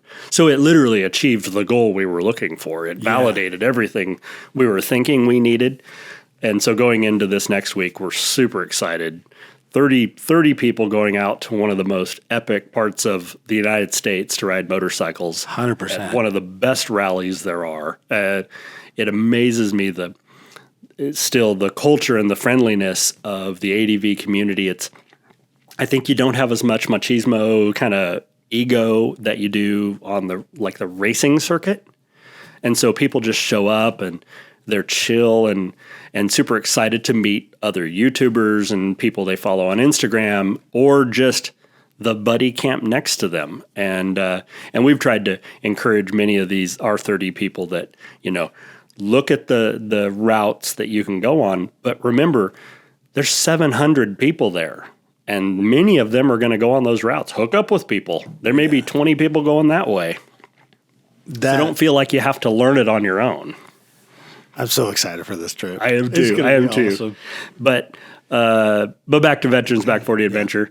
It was founded on kind of the basis of motorcycling, and while motorcycling is central to it, really at the end of the day, for me it's around the campfire in the evening. So if we've had events where people showed up on side-by-sides. We're down at Brown's Camp, and we had 30 people around the campfire, and we had people on side-by-sides, and they rode their ride during the day. But guess what? At the end of the day, we're all around really the propane fire pit nowadays with all the fire bands. Right. But still, it's that campfire atmosphere. Mm-hmm. That's where the magic happens, I think, and where you can change people's lives. I don't remember the exact statistic, but they talk about 22 a day, and veteran suicide is a huge issue, and the rule of thumb is 22 veterans commit suicide per day. But I think the percentage that gets me is it's like 3 or 4 times the national average. And so while every suicide is horrible, this is that little niche that I can try to help make a difference in. And so I think that's our goal, our primary goal. And I know that we have had people come to events. We had a person come to an event and said, I pulled over 8 times on the way here trying to convince myself to go home. And I'm so glad I didn't. And that's profound. It is. Because we all have those anxieties, whether it's social anxiety. Like for me, my anxieties anymore, the older I get, I can't handle heights. Okay. I mean, I've literally worked on the top of the mast of an aircraft carrier with no problem. Yeah. But if you get me on my bike in a high exposure area. Oh, really? Oh, it's getting worse. Man. And I don't know why. Because ski lifts, never bothered me. I used to laugh at the people next to me on the ski lift that were getting nervous. Here, let me bounce it a little more. I didn't care. I'm guilty of doing that. And I'd laugh at them. Yeah.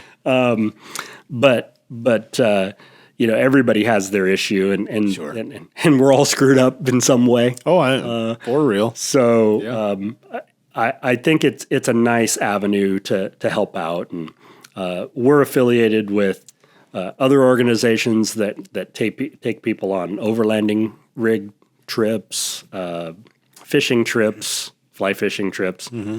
I think from our standpoint, we want to expand a little more. Just into the camping trip. I don't really care what you show up in, even though we started on motorcycles. And really we started because the founder had a passion, and his brother who helped him, they had a passion for motorcycles. And it was, in the early days, it was very dual sport related, more like, DRZ 400s. It just happens to be that almost all of us have large ADV bikes now. So that's kind of what we cater to is more ADV trips, because if I'm going to take a 4 or 5 days vacation and plan a trip, we end up on ADV routes. Yeah. But as it should be. The idea really is just to give people an avenue. And there's a lot of different nonprofits out there doing great things, for whether it be like I said, camping, fishing, overlanding, mountain climbing. There's all sorts of veteran organizations doing good things in small little niches. And so this is just the one that I've kind of clambered onto. That is very impressive. Being able to get out there and, like you said, getting those emails and stuff. And I don't know what it is about those fireside chats. It's something about that fire that just brings people like, okay, I'm allowing myself to be vulnerable right now. Yeah, you're right. And maybe, we've all had 2 or 3 beers at that point, but right. In the Navy, we call them sea stories. Yeah. And no good sea story ever started with a salad. Yeah, for real, right? But everybody has those stories, and in our campfires, I really enjoy it because they're not all Navy stories. You know, you've got guys in the Marine Corps, Air Force. We don't have any Space Force guys showing up yet, but Not yet. you know, one of our guys, he's in the Marines and was in the Marines and literally went to war in Iraq in blue coveralls. Like hop on the helicopter. He was on the carrier. Hop on the helicopter. Grab your M16, your sea bag, go, because the other guy can't make it. And he's like, "What?" You know. Does this particular guy work on helicopters? Oh, he did. Yeah. Is this particular guy on Instagram? Yeah. Okay. Yeah. Is this particular guy dating Tiffany? Yep. What's up, Brian? Yeah. But can you imagine? You know, I'm like literally going to war in Iraq wearing blue coveralls. Yeah. Hey. It's just crazy stories. That is crazy. And you hear those things around the campfire. There's always a little tidbit you kind of hold on to, and that one's kind of an amazing one. It sounds pretty funny. Oh man. Well, maybe I'll have the opportunity to sit down with him too at some point. That'd be pretty rad. Yep. There's a gal in the Beaverton area. She's Tiffany, and very amazing motorcycle rider, and she drove fuel trucks in Iraq.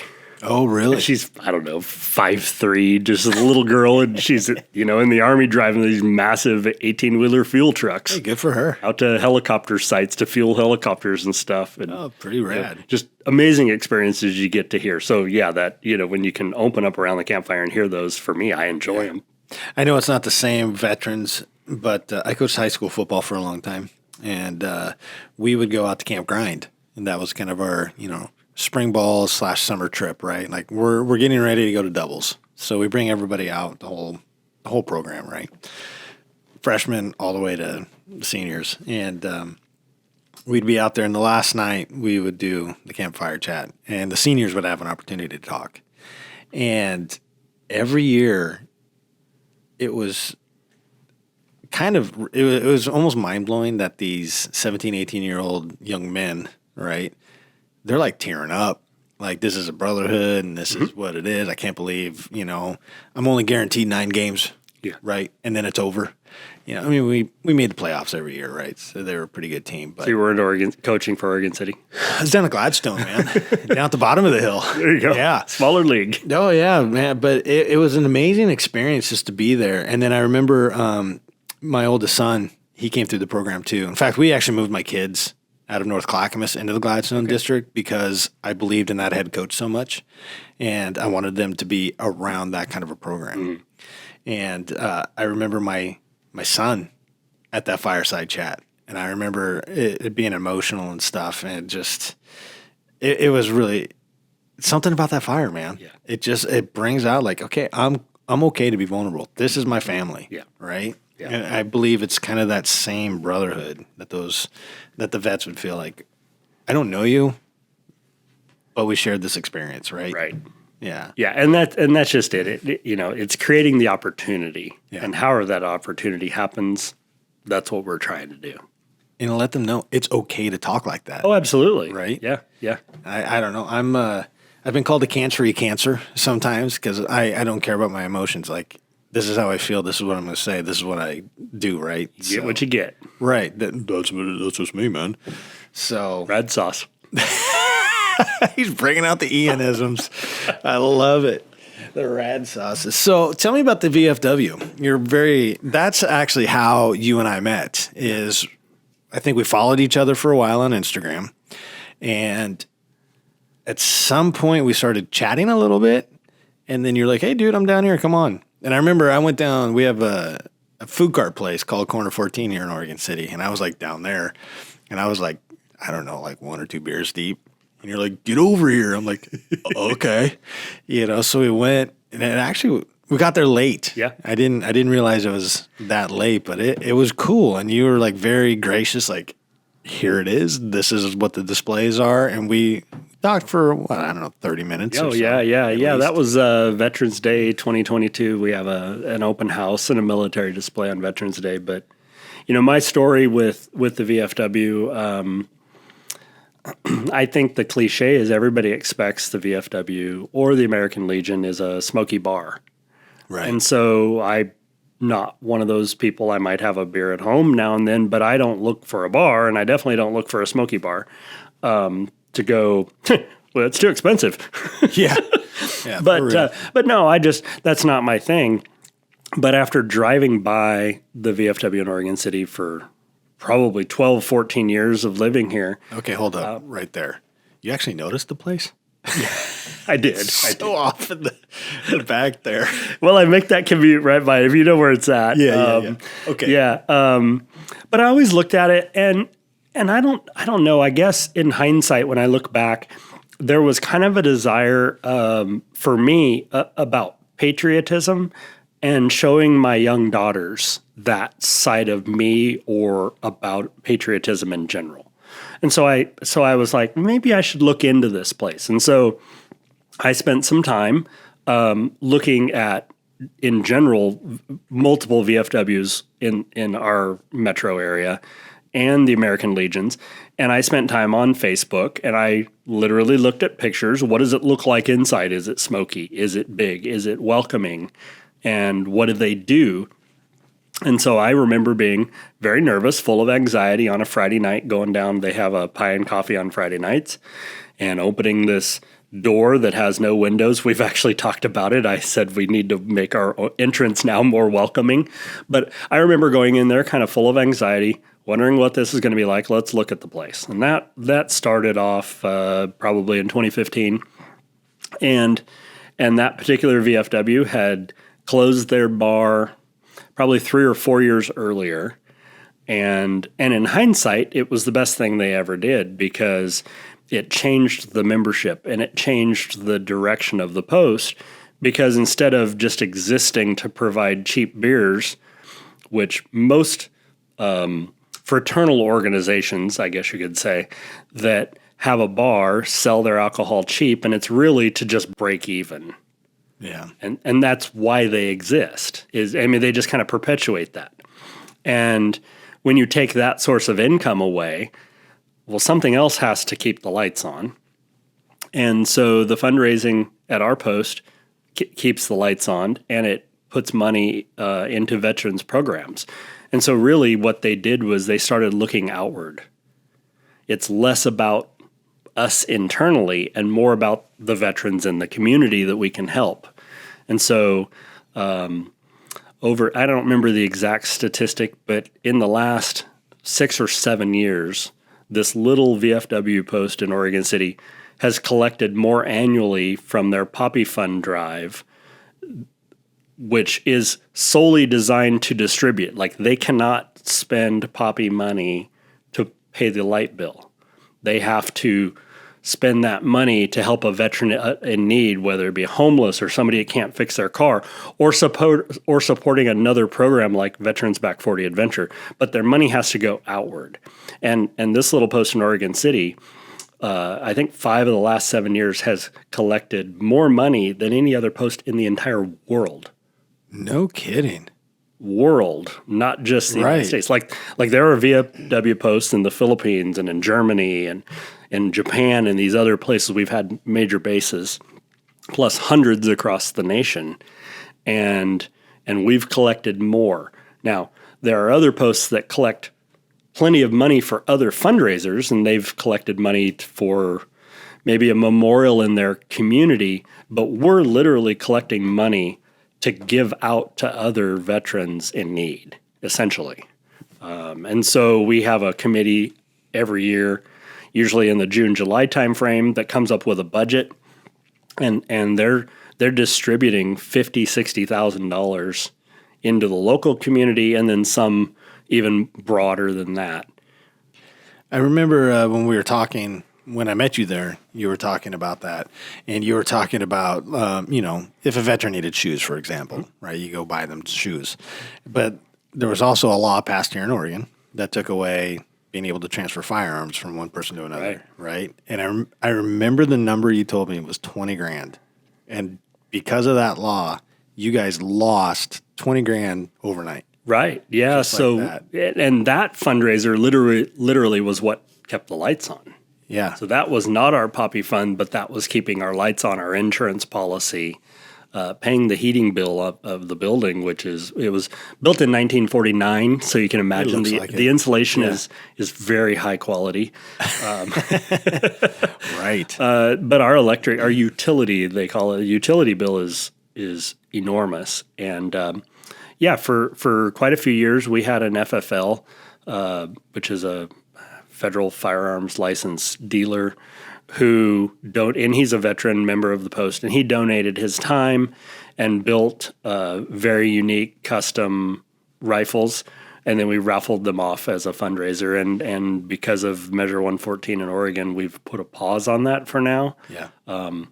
Looks like we probably still could have continued because that's all tied up in the courts now on hold, but we made the decision to kind of hold.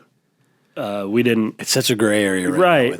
We were a little afraid of what that would do, and the exposure it might bring to the VFW, and we don't want to put a bad light around us either. Absolutely. I mean, I remember early in the COVID times, we were just trying to follow the rules. How could you have a meeting? And I remember being very stern about.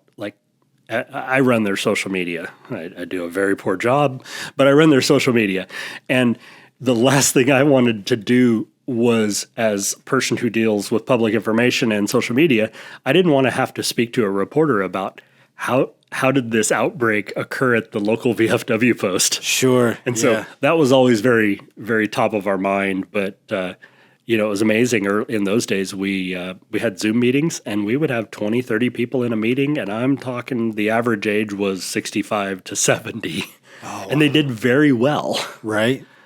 That's pretty And cool. we functioned very well, and I was really proud of them. I remember taking pictures of the screen, just amazed at how many people were on this screen, and we're still able to conduct business and keep this place alive for the next generation. That's pretty swanky, actually.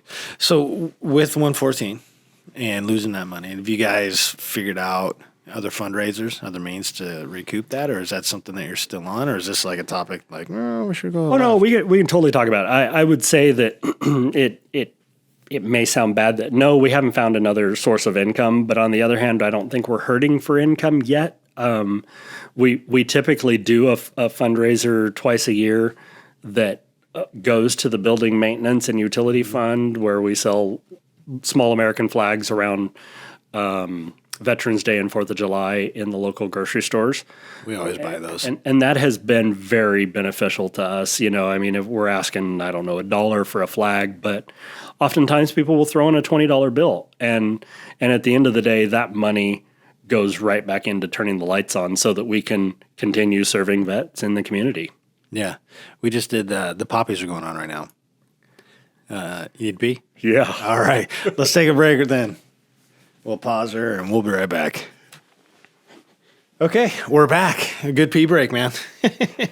We got more beers, so everything is good. All the right in the world. So we're talking about like the fundraising and stuff. So the poppies that come around, I think maybe explain that a little bit, because I think if you don't know what they are, they're like poppies. What, like drugs? Yeah, so buddy poppies go back to Flanders Field in France in World War I. And the VFW adopted that symbol. I don't know when, but I didn't know what it was. I just thought 70, 80, flower. 80. Yeah, it goes back to the battlefields of World War I. Oh, wow. France. I didn't know that. That's cool. Yeah. And so the VFW, though, they call it distribute. We don't sell them. So if I was to give you one at the grocery store, I'm giving it to you and you're making a donation. I'm not selling it to you for $1 for your dollar in the tip jar, so to speak. And so we distribute them, our post, for about a week and a half a year. That's all we do. So this year it's from the 19th of May to the 29th, 10 days in up to 10 or 12 local grocery stores. And it's just veterans out there volunteering their time, most retired, and trying to just collect $1 here, a 20 there. And, the thing for those veterans that are doing that is they will tell you it's some of the most rewarding work they do all year long. Really? Because the stories that they get from the public, the gratitude, and in our era, many of the Vietnam veterans are the bulk of the VFW or the American Legion membership, and they weren't treated well then, and many of them are treated well now. And so it's a turnaround for them. That whole Vietnam thing, obviously I wasn't alive when all that came on, but you hear stories and stuff, you're just like, oh, wow. And even I think my own side of that's maybe unique is I love history and I love World War II history in general. I soak it up, and I naively ignored Vietnam history because it was kind of ending as I was a child and I didn't pay much attention to it. And then after I joined the VFW, and then I started meeting all of these fine patriotic Americans that are Vietnam vets, I wanted to learn and understand their experience. So I had spent 40 years ignoring it or more, and now it's time to kind of comprehend, if you will, which I don't think we can, but attempt to comprehend what they went through. And so I remember my first several years, I was literally just soaking up Vietnam documentaries, and I've read several books, and I've met people at the VFW that said, go read this book. This guy in the platoon next to me wrote it, and it really shows what I went through.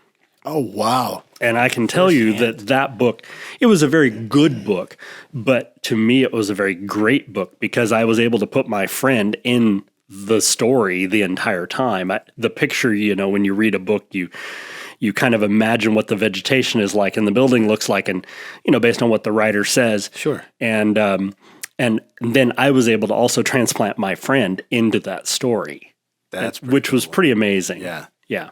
That is very cool. I did the same thing growing up. Like, I was really heavily into like the World War II history because that's what we were taught. Mm-hmm. And then they kind of tickle Vietnam and then they move on, right? They tickle World War I and then they move on. But World War II was the main focus. And so as I got older, my interests have changed, right? So like World War II is still there. And then I learned about everything on World War I. And in fact, I was listening to a podcast, Hardcore History, right? And the guy's actually from Eugene, right down the street. And he tells a story in World War I when the Germans were starting to invade Belgium and the fortified city. So the way they described it, it was, the four walls that were all wood and stone with the towers on the corner, right? And the Germans are over there. And then the German general, I forget his name, was like, I'm done with this. He stands up amongst the firefight, draws his sword, literally walks into town to that general's door, pounds on the door, puts his sword in this dude's face and says, surrender your city. And they did. Oh my goodness. And I'm like, okay, this, first of all, it's German. So, but dude, balls on this guy. It is probably one of the most impressive war stories of just some dude saying, all right, stands up, goes through, doesn't get hit. Yes, it's incredible. But then moving on and learning about Vietnam and stuff and talking to my dad a little bit about it through the years and stuff, and his whole thing of like, I'm not going, and that, and then knowing like other people's fathers who went over there, and it's just it's a remarkable time. And my mom married this dude, Dave, and his dad was in World War II. Not the neighbor Dave, though. Not the neighbor Dave. This is stepdad Dave, I guess. I don't know.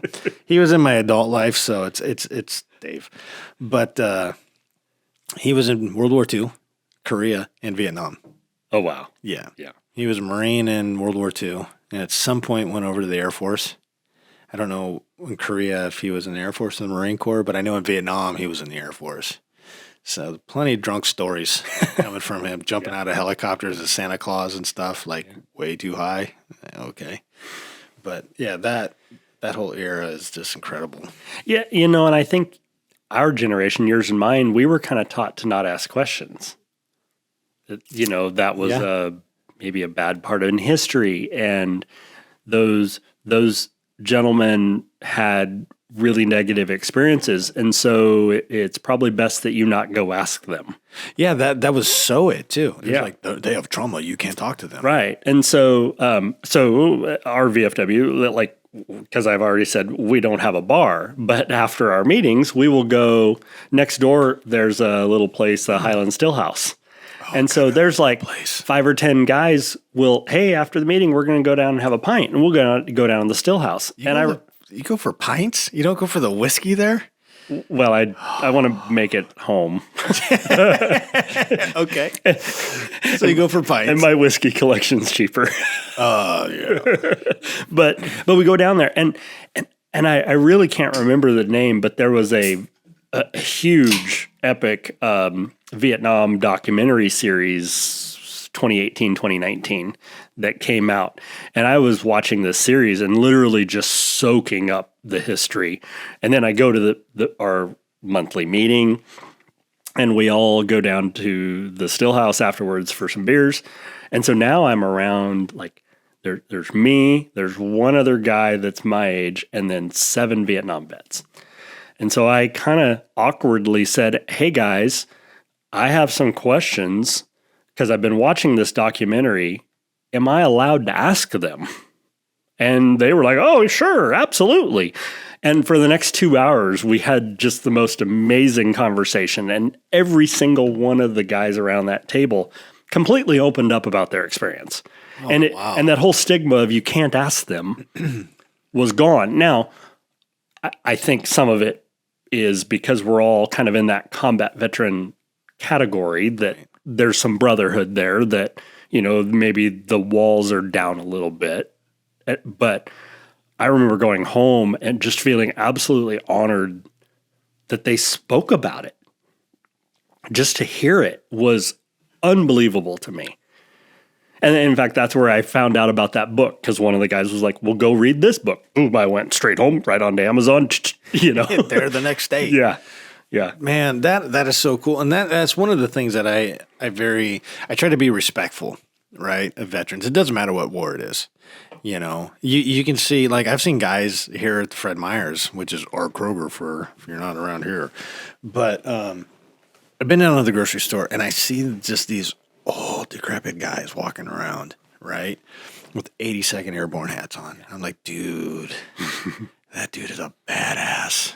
I've got a picture in my garage it's a black and white, and I'll send it to you after this, but the picture shows this old man, like, bent over.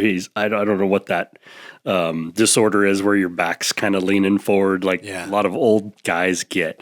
And the caption reads, this guy with the old VFW hat is more badass than you will ever become. Oh, 100%. And it's true. Yes. Like, you see those guys, World War II, 182nd. You're just like, dude, like, I know this story. Right. Like, whoa. Well, and I think I brought it up with you when I first met you at Veterans Day. We have a member of the post who was in World War II, still active. He and his wife, he's in his late 90s.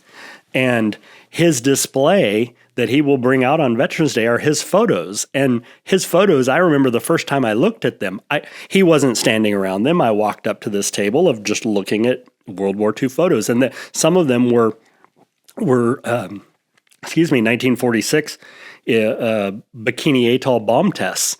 And they literally looked like National Geographic black and white photos. And this very unassuming, beautiful gentleman that's probably 5'2" walks up to me and he's like, those are my photos. You're like, what? And your jaw just hits the floor. I mean, I'm in presence of greatness at that point. Right. That's how I look at this just fine patriotic American. And so he's showing me his photos, and then we get to a photo of he and his wife, and he points over, and she's right over there. We just celebrated 75 years. Oh my gosh! I mean, those are and I love those experiences. You just can't repeat them. You can't create them. They're as organic as you can get, and you feel so good after something like that. I think that's one of the things that draws me to a lot of the podcasts that I listen to. I don't know if you know who Jocko Willink is. I listen to his podcast, and he brings on so many people like that, and I like one of the most moving podcasts, he brought on a lady that actually was in Auschwitz, and she talks about being a little kid, and all of a sudden, like, life just changed one day. People started throwing rocks at her, at school. And then all of a sudden, the Belgian military was now German military. And now there's these guys that are SS. And it goes on to her with her family going to Auschwitz. And just her whole experience there. Like, she was supposed to go in the gas chamber like a couple times, but she would be in line, and then they would start moving. And she would just be like, I'm going to dip over here. And she would just find a place and like sneak out of line and go back to her sisters. And it's that kind of a deal. He also talks to like John Stryker Meyer in Vietnam, and his like, he was actually part of the SOG guys over in Laos, or Laos as he likes to say. And he talks about those experiences. And it's, as somebody that's not in the military community, I very much am very patriotic and very much respect the service of everybody. And then being able to talk to you or listen to podcasts like that, it's like the stories need to be told. They do. People need to be able to hear those stories. People need to be able to go out and, like yourself, like with the Veterans Back 40, right? And just be a part of that. I think it's huge, and it's important for people to be aware of organizations like that. And I definitely at the link, for this podcast, we're definitely going to put like where you can fundraise and donate money and all that. Yeah. I mean, that's just a given, right? So it's very appreciative, and it's it's humbling for me, actually, because I have this life, right? And I'm just doing my thing, but I also know that World War I, II, Vietnam, all the wars in between, and even the current stuff is just like warriors, right? Like, absolutely respect all of that. And I think that I'm in awe of that. Like, I'm not looking for accolades or credit for any of this. I think we all joined up for, our own reasons, whether it be college or just to kick ourselves in gear.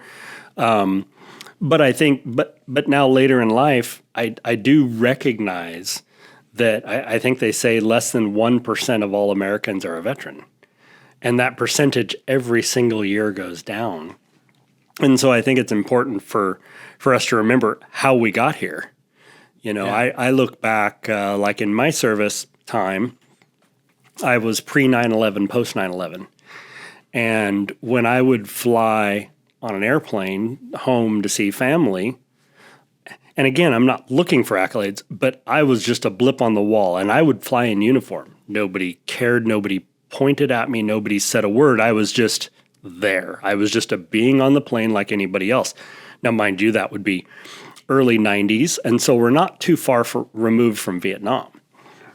But then after 9/11, it was like a complete light switch. I couldn't, like, on a plane, and I wasn't trying to be a celebrity, but people were grateful for me being there or for who I was.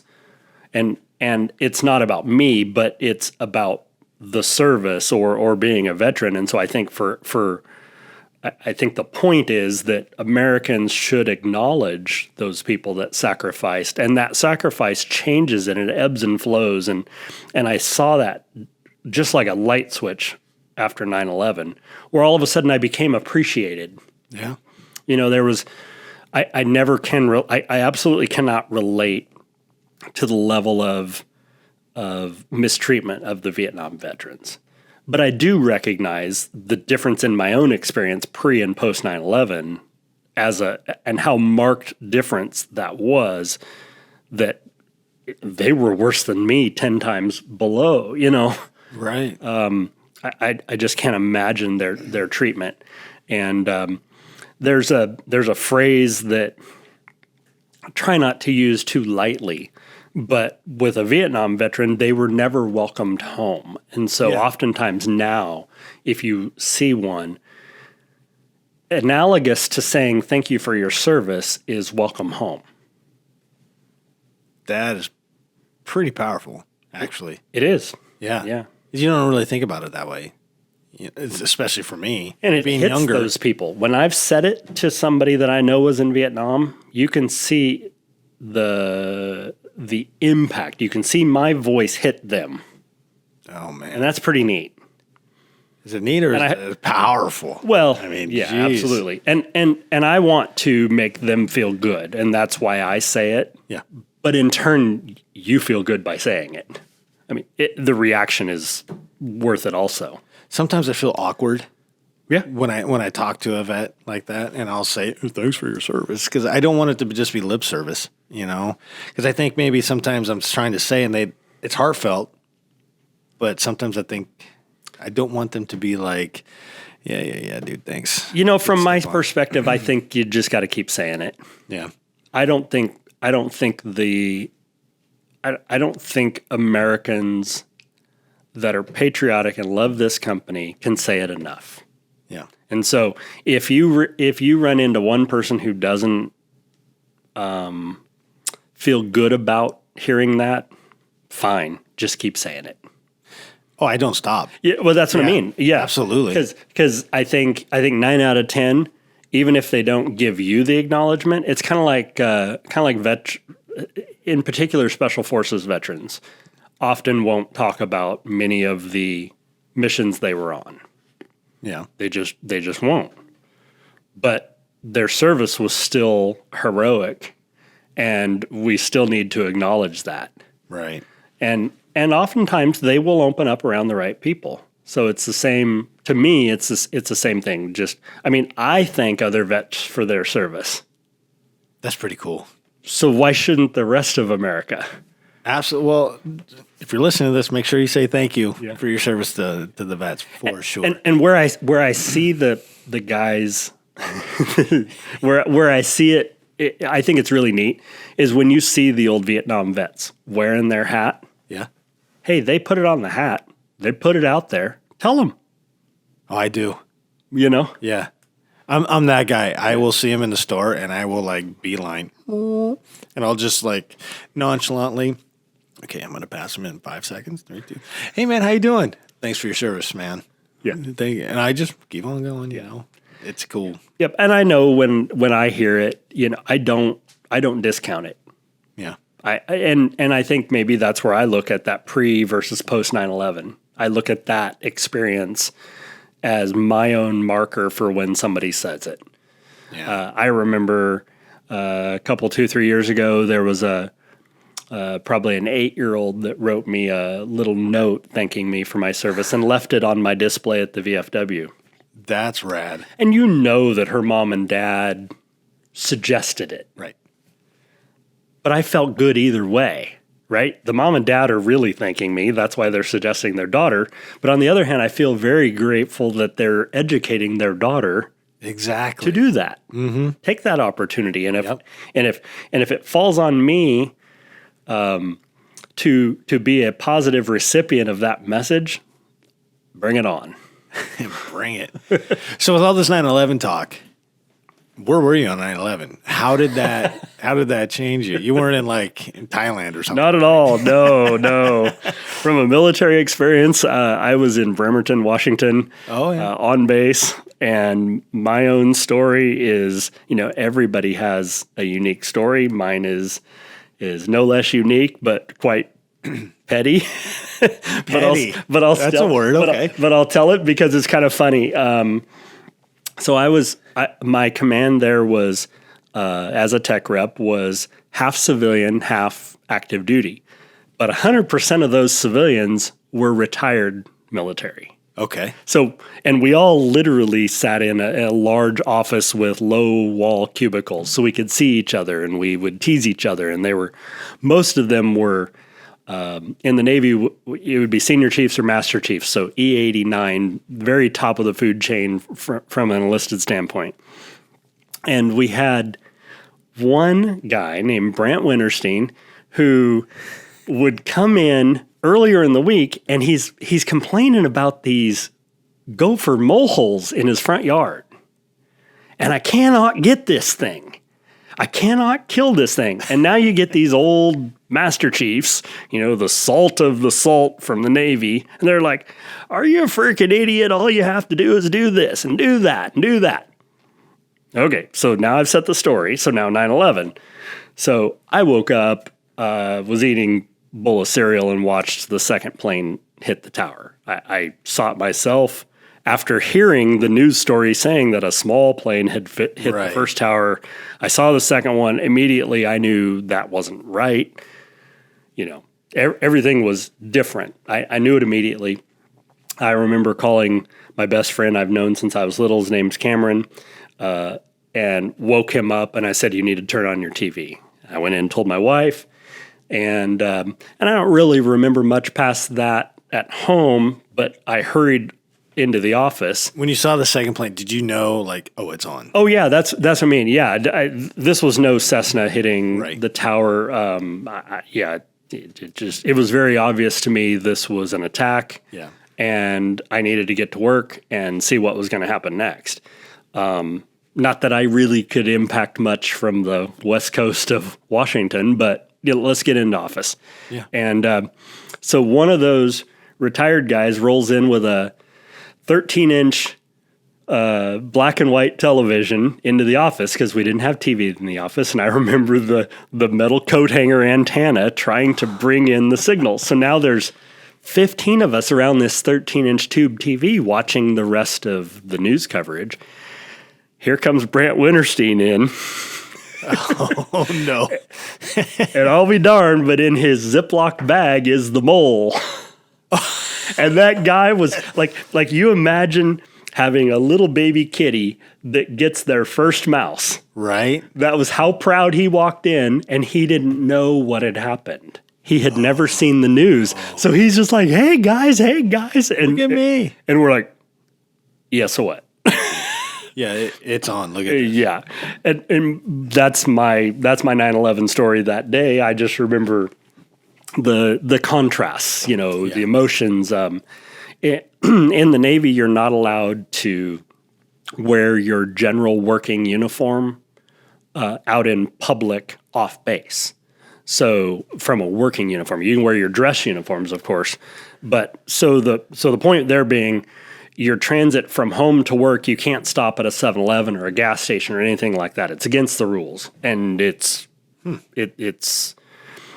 probably why we have a high standard. Everybody only sees us in our better uniforms. Okay.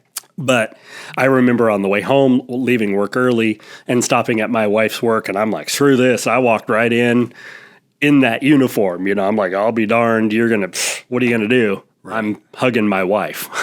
Yeah. And that was my other takeaway that day, because I'm kind of a rule follower, was I broke that rule that day. And I didn't care. Rightly so, though. Yeah, I didn't care. And of course, nobody said anything. Right. But I remember that day, doing the same thing as everybody else when that second plane hit. But I remember being outside. It was so quiet. No planes, no nothing. I just remember it was eerie. Absolutely eerie. And then my dad, something happened up in Canada. I'm not sure. I think a commercial airline was starting to come through the border and wasn't turning around. So they scrambled, I think, the guys out of Whitby. And then the guys out of PDX had to cover, like, the Seattle area maybe. Okay. So he lives in Vancouver. And he says it was nighttime. It was so quiet. And all of a sudden those guys scrambled and just went right over his house. I was like, I'm sure they were up there in like 10 minutes. Yeah. There's the normal flight path, and then there's the intercept flight path. Right. Yeah. And it was over his house. Right. Yeah. It's crazy. It was just a crazy day for everybody, for sure. Yeah. And then after that, for me, the petty side of it was, I remember literally it taking 2 hours to get onto base the next day, sitting in traffic. And so I commuted by motorcycle. And the next day, I rode over to a coworker's house and then got in his car, and because I didn't want to sit in a 2-hour traffic jam on a motorcycle, and that went on for several weeks until they sort of figured out, how do we process all these cars a little more quickly and yet maintain a level of security. That was that was kind of the petty side. You know, you're worried about yourself. How do you get on base? But then on the other hand, there were a lot of us that were trying to volunteer because we were on a shore duty. Is there a ship that needs us? Like, let's go. Right. We're ready to fight. And then in the end, the closest person to me that did that was my wife's father. So my wife's father was a retired chief in the Navy, and he worked military payroll, and he went right back out on the Abraham Lincoln as a civilian contractor, but working military payroll. And so he was the first aircraft carrier over there in the Eastern Mediterranean that was taking ordnance in, and he was on that ship as a civilian. Oh, wow. Yeah, for like 9 months. Oh, so just a couple days. Yeah. Yeah. Wow, man. Yeah. That's crazy. That is absolutely crazy. I know, I've heard stories about guys, and like how in the military during 9/11 and how that affected them, and how, like you were saying, just the little things, trying just to get to work. Yeah. It's so just insane. I think when things really changed for me, when I started to realize things were different, and when I look back, it wasn't the 9/11 incident first. The precursor to that is often forgot about was the USS Cole bombing in Yemen. Yeah. And I had just been by Yemen on the USS Normandy maybe 9 months before that. So that's when we came out of the Persian Gulf that we were talking about earlier. Yeah. And when we came by Yemen, so, we come out of the Persian Gulf, we relax all our weapon systems, and we have all these watertight hatches that are closed when you're in a dangerous environment, because if you get hit, you can maintain your buoyancy and not sink. But when you're out of those conditions, you kind of relax. And so your stairways are much more open, right? Okay. So as we get to Yemen, we tightened all that stuff back down because they run all these rogue missile systems off their coast, and we were worried about them. As you come around the corner of Yemen up into the Red Sea, then we get to the Red Sea to the Suez Canal, and we're fine again.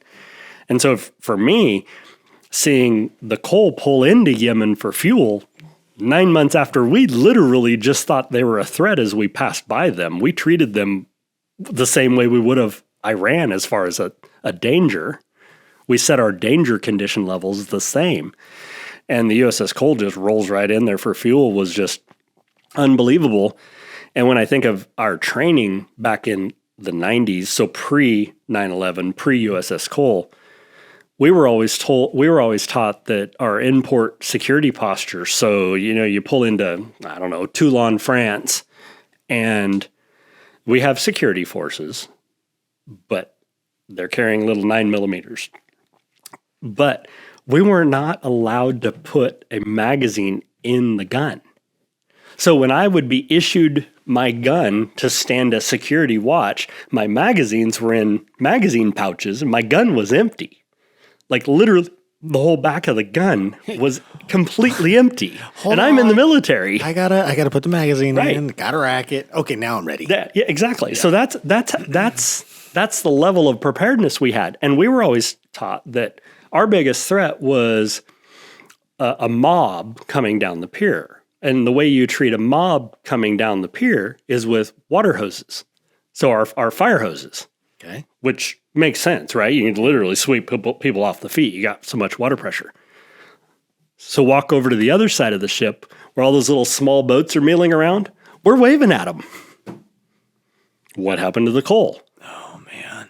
You see how I'm getting from here to there? Yep, sure am. And so the Cole was literally the game changer. And now you go by all the military bases, they have these massive net fences that literally go around the system of piers. And if a ship's getting ready to get underway, a small tugboat literally opens like a gate of fences to let the ship out. Oh, I didn't know that. Yeah. There's so much more protected now. And we took all that for granted. We didn't even think that was an issue back then. Oh, why would you though, right? Yeah. That is incredible. Yeah. Man. Okay, so Persian Gulf, 9/11, back to writing. Yeah. So we got this little thing coming up in a couple weeks. Amen. A couple weeks, couple days, man. I'm leaving the day after tomorrow. There's people already on the road. I know. He's coming. He sure is. Oh, he had a bad day today. Oh, man. He texted me. He's like, okay, dude. I forgot my wallet. No. I turn around to go get my wallet. And he's like, then my Garmin's throwing a fit. Then my GoPros are throwing a fit. And then I lost the fuel vent hose. So I went to Apex. That's why I went to Apex. So I went, and of course, they only have a couple colors. So I bought him the bright pink one. Oh, I would have. Oh, absolutely. Absolutely. I'm like, I want that one. I got a story there. Okay, go. There was a BB40 camp out that I forgot my toothbrush. Oh, no. And of course, I text one of my buddies. Yeah. Well, what's a buddy going to do? Get you a little kid one. He's going to get me a pink toothbrush. Oh, I love it. I still use it. I'm like, do you really? Oh, yeah. I'm not that proud. $2. I ain't buying another one. Oh, right. Yeah. That's my camp toothbrush. Toothbrush is a pink Oral-B toothbrush. Oh, I love it. So this GL ride, the Giant Loop ride, 2023. This is my first one. Oh, you didn't go last year? No, man. So this is how last year went. So many cherries in 1 month. I know, right? So this is it for last year, right? We go down, and my dad and I go down, and we have breakfast with a couple guys. And we're like, let's make our calendar. Because I took that right out of his playbook. Because we'll have my dad on another podcast, so we'll really get into a lot of this stuff. But he is like Mr. Mountain. Like, he's been all over. He's climbed a lot of the big boys. You know, he's been up to Denali and Aconcagua, and real mountains. Yeah. Legit. Yeah, that's my dad. And he's like, I mean, I've been on Mount Hood with him and climbed Mount Hood and stuff. And he's like, you could be at a complete whiteout and he'll like see a pebble. I know exactly where I am, and you're like, yeah, I bet you actually do. Right. So, hold on. Yeah. So you've been to the top of Mount Hood. Yeah. Many times. Do you know, see, I love history. This is my history test. Probably not. Do you know that there was a forest fire lookout on the top of Mount Hood? Actually, I did. Yeah. And I do know that I think my dad will probably like scold me for this, but I also think there was a little book up there that you can sign your name to at once upon a time. I think there is, but that's not anymore. That lookout, the cables that held the building. So for those of you that don't know, Mount Hood is 11,245 feet tall. 42. 42. Could you imagine? Well, when we were kids, it was 45. Remember, they changed. Yeah, it shrunk. But they back in the 30s had a forest fire lookout at 11,000 feet to look over all the Cascades. Can you and the imagine cables being assigned to that? Oh, not at all. And the cable systems though are still there.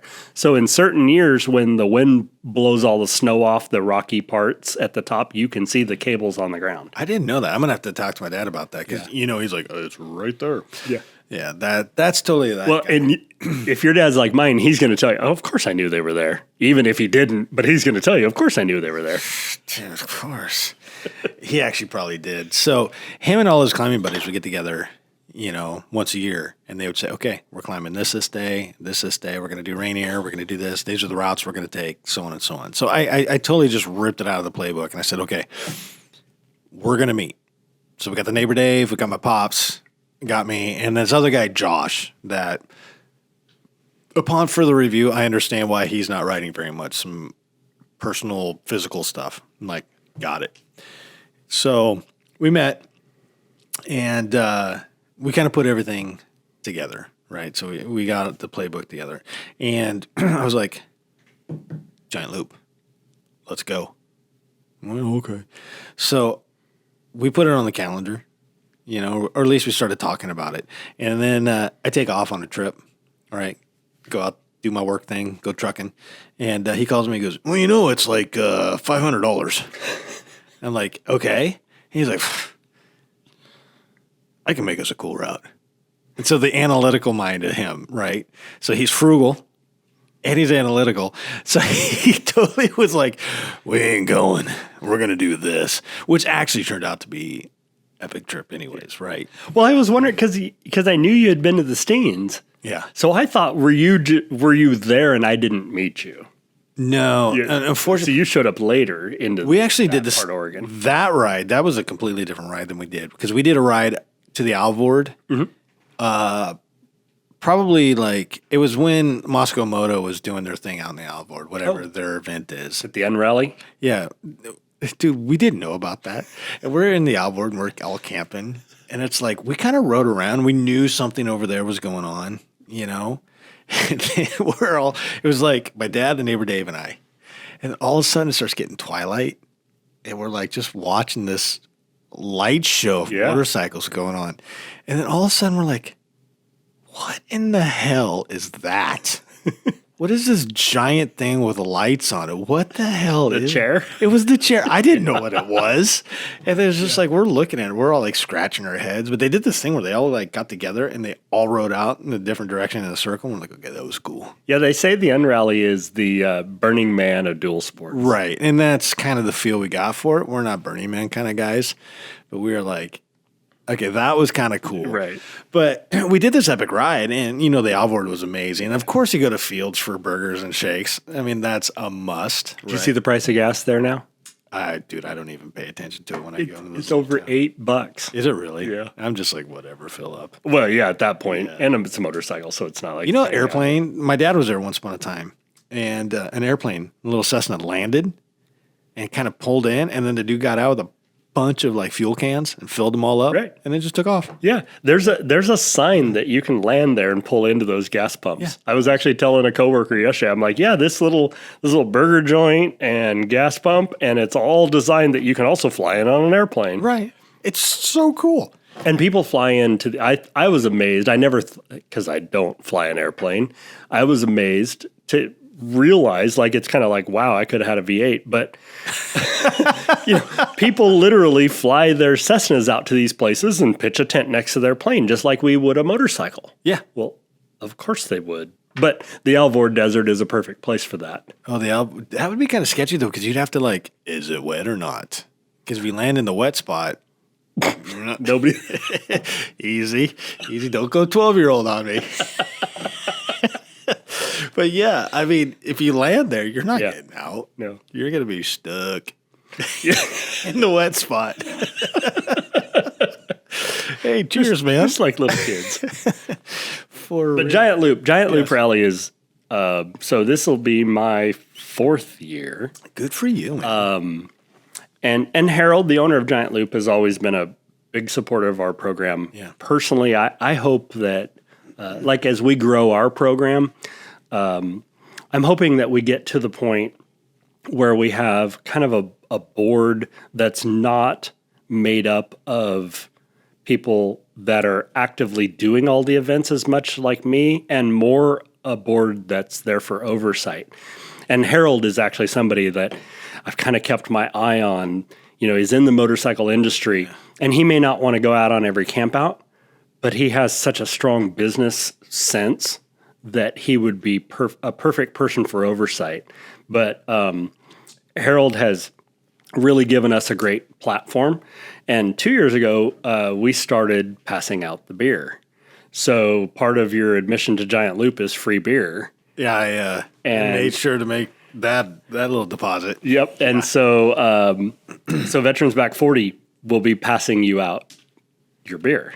Well, no, you're probably passing me out. You're correct. Pass it, yeah. No. So it's a lot of fun for us that, you know, they don't just have a bunch of buckets where you just go grab your beer. You come up to us and say what you like, just like a bartender, but it's free. And then we have a tip jar. And so we fundraise quite a bit during this trip, and it's a great opportunity, but it's a lot of fun. And it's kind of like going back to the VFW guys and the poppies. It's rewarding because it's so much fun just to kind of greet everybody. And it amazes me out of, you know, in the past years, this year, I think there's 600 or 700 people, but in the past it's 350 people, that there are just so many friendly people in one place. You know, you cannot go there and be in a bad mood. No, I don't think you can. And I think that goes with the ADV community. Yeah, absolutely. I mean, of course, there's going to be douchebags or whatever, but that goes with everything, right? Yeah. And I've seen one or two, but, you know, I'm a glass half full guy. That guy can just go piss on himself. Well, I also want to give somebody the second chance, right? Because I might meet somebody that might be a douchebag. So if you roll in with a 35-foot motorhome to Giant Loop with a 30-foot trailer, you might be a douchebag. Yeah, you got to ride there. Yeah. I mean, unless you're doing like booths or whatever. But the best part about the best part about this particular location for a rally is, so the typical ADV ride and the dual sport ride is you get dusty and dirty. And you're at an epic hot springs. Right. So you go ride all day, you get nasty and dirty, and then you just go jump in this giant, I mean, it's I don't know, it's probably the size of 2 or 3 Olympic swimming pools. Nice. And one half of it has a concrete surround, kind of like it's a pool, and then the other half is like a beach. And so you can just walk right into the water, and it's, I don't know, it's about 100 degrees, and it's nice. The best thing at the end of a long day of riding. Oh, absolutely. Back to swim trunks. Yep. I am all over that. Yeah, I was talking to a buddy of mine, and so this whole Barley the Harley guy, right? That is my like alter ego. Barley the Harley. Right? It's 99% of the Harley community are amazing people. That 1% I like to make fun of.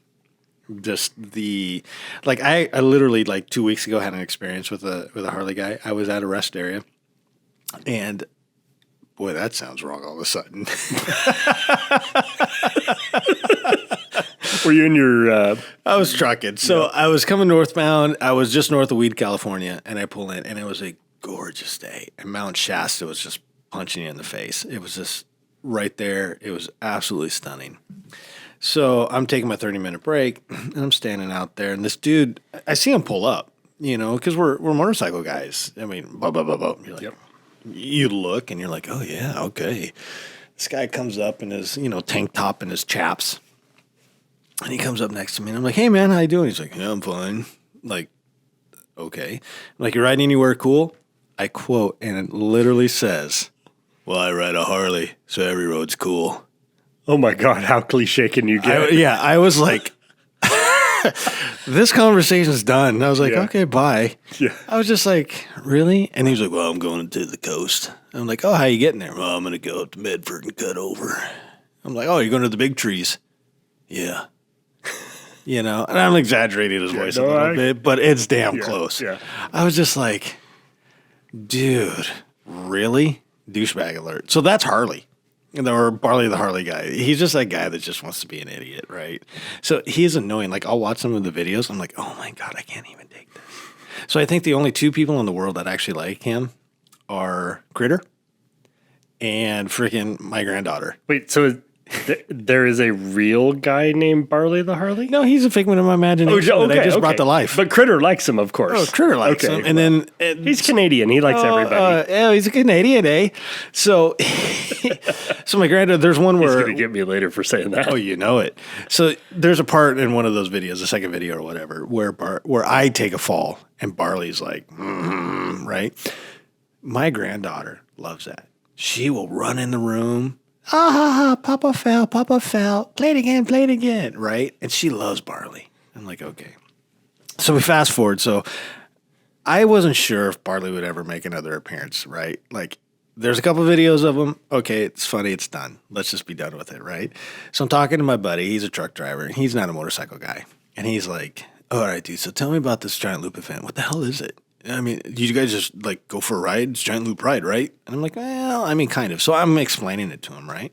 And I go, there's vendors there, and there's going to be this, and this, and this. And I said, Harley's going to be there with the big truck, and I guess we could do demo rides. And I think maybe Yamaha or something is going to be there. Triumph, Yamaha, Ubico. Oh, man. So, like, there's 3 or 4 manufacturers. Right. So he stops. He's like, Harley's going to be there. And I'm like, yeah, I'm not even thinking anything, right? And he's like, dude, if you don't do a freaking Barley the Harley guy with the Harley guys, you're an idiot. And I'm like, oh, no, you're right. Yeah. But, oh, no, who wants to hear that live? Hey, everybody. Oh, nobody wants to hear that. So I'm thinking to myself, how do I do this?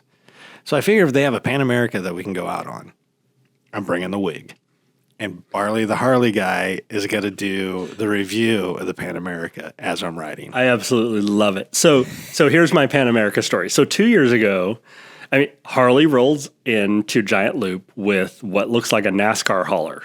beautiful 18-wheeler truck full of brand new Pan Americas. And it is the first place in the world they allow them to be ridden off-road on demos. No kidding. So we got to ride them on demos. And for me, I'm kind of a conservative rule follower, and I was very anti-Pan America. I tend to be anti-Harley. When my 2002 VTX was made, my 2002 Honda VTX had more American parts on it than a 2002 Harley Davidson. Okay. And so I've always kind of bragged, and it had better tech, inverted forks, fuel injection, all these things. That's why my Honda's better. Dad, I apologize for this conversation. but I was very down on the Pan America. Oh, this is stupid. Here's Harley trying to do this. And then I go out and I ride this Pan America, and I'm like, to this day, I ate crow the entire way. That bike was absolutely amazing. It was way better than I expected. Did it move the needle enough for me to buy it after my Triumph? No, obviously not. I bought the BMW. But when I was having problems getting a BMW, I did go down to our local Harley dealer, which is now Volcano, and just debate maybe should I? And little diversion here. That bike was $22,000 and they were asking $30,000. And I told them to piss off. And that's, I think, the entire problem with Harley.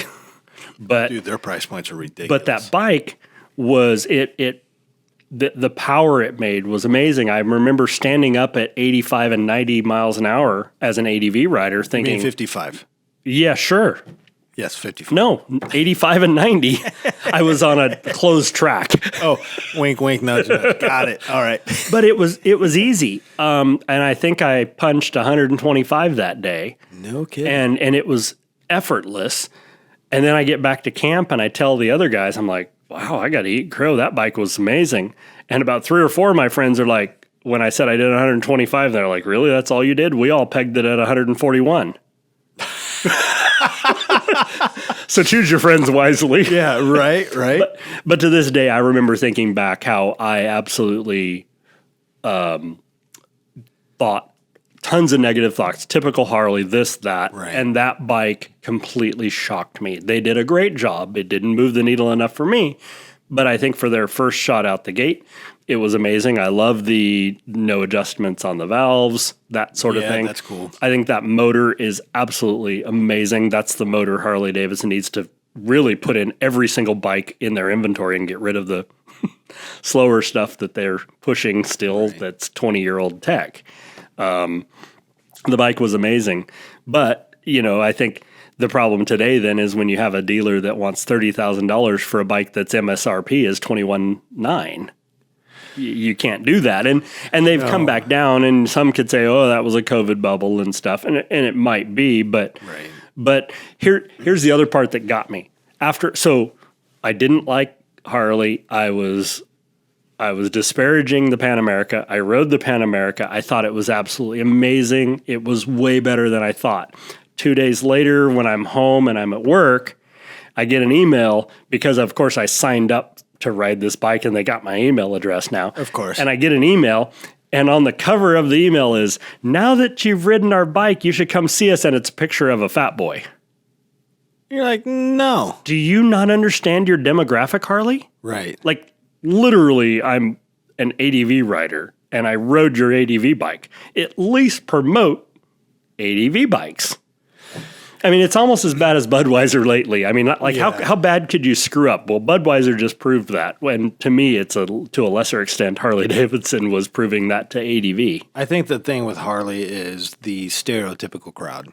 Yeah. Right? That 1% I was just talking about, I think I'm a goofball. I don't know if you've figured that out yet. No, rad sauce. Yeah, rad sauce. There's I don't always wave. Wasn't that a video? I have no idea. Wasn't rad like a skateboard video when we were kids? It was a BMX video. Yeah, BMX. Thank you. Yes. I'm trying to single-handedly bring that word back. Rad. Well, I think you've achieved it. I'm trying. But I remember we were passing this long line of Harley guys with my dad.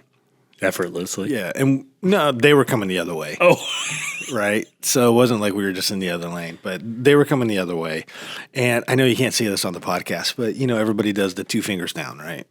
Keep your 2 wheels down, right? So this whole Harley thing that starts it, and they got their little bells down there or whatever. I'm like, all right, cool. Right on, man. You do you. But sometimes I feel like when you're that guy that's just dressed up in the leather for the day, and that's not your real life, and you go by, I just feel like sometimes you're being a little too cool. So we had this entire line of these guys coming at us, and I don't know how many there was. I want to say there was like 100, but there was probably like 8, right?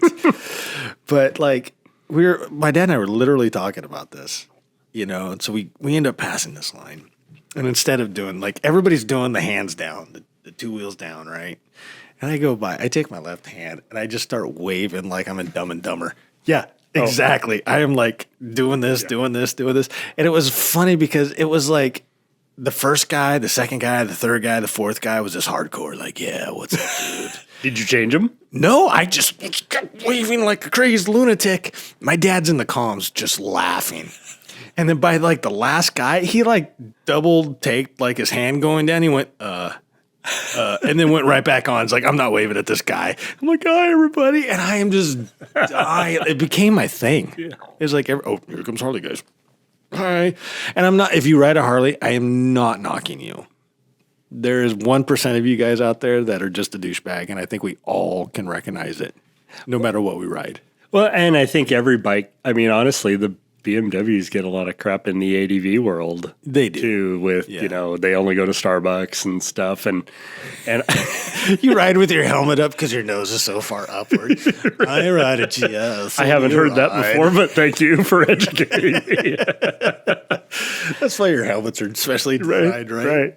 No, but, I try to wave at everybody, and I remember having those thoughts of, okay, that guy's, is that guy going to wave at me or not? Hey, we're all out there to have a good time. I'm just going to wave at you. Screw it. I tend to go up because the hand guards block the view. Yeah. And it's easier for me just to go, I raised my hand above my handlebar versus, you're right, most of the Harley guys are down low because I don't know why they do it. Yeah, that's their thing. You know what I've developed? The nod.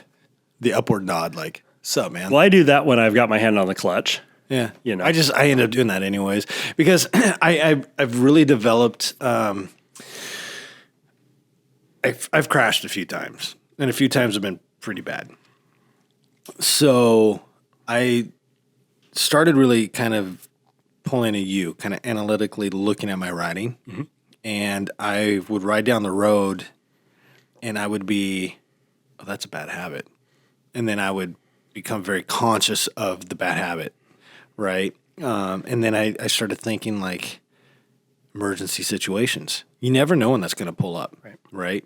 So we have a community college right here, and they have Team Oregon, which is for the Oregon area. If you want to get your motorcycle endorsement, you have to go through a Team Oregon. Yeah, it's Motorcycle Safety Foundation in the rest of the country. Right. But we call it Team Oregon, but it's their curriculum. Yeah. Exactly. That was exactly what I was getting to. So they have their courses here, and there's a lot of times when I'm like, hey, Shawn, let's meet.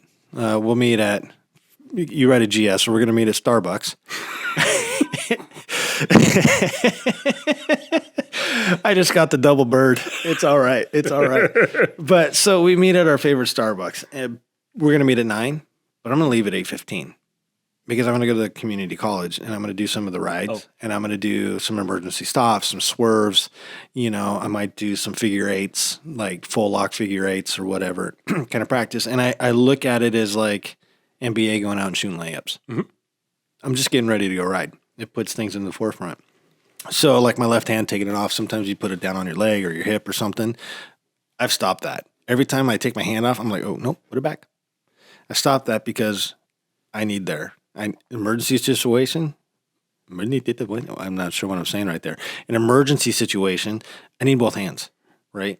I don't want highway pegs. I don't want to put my feet up because in an emergency situation, I might need that rear brake. Right. I might need to drop a gear and all of a sudden just hammer it because sometimes speed is safer, right?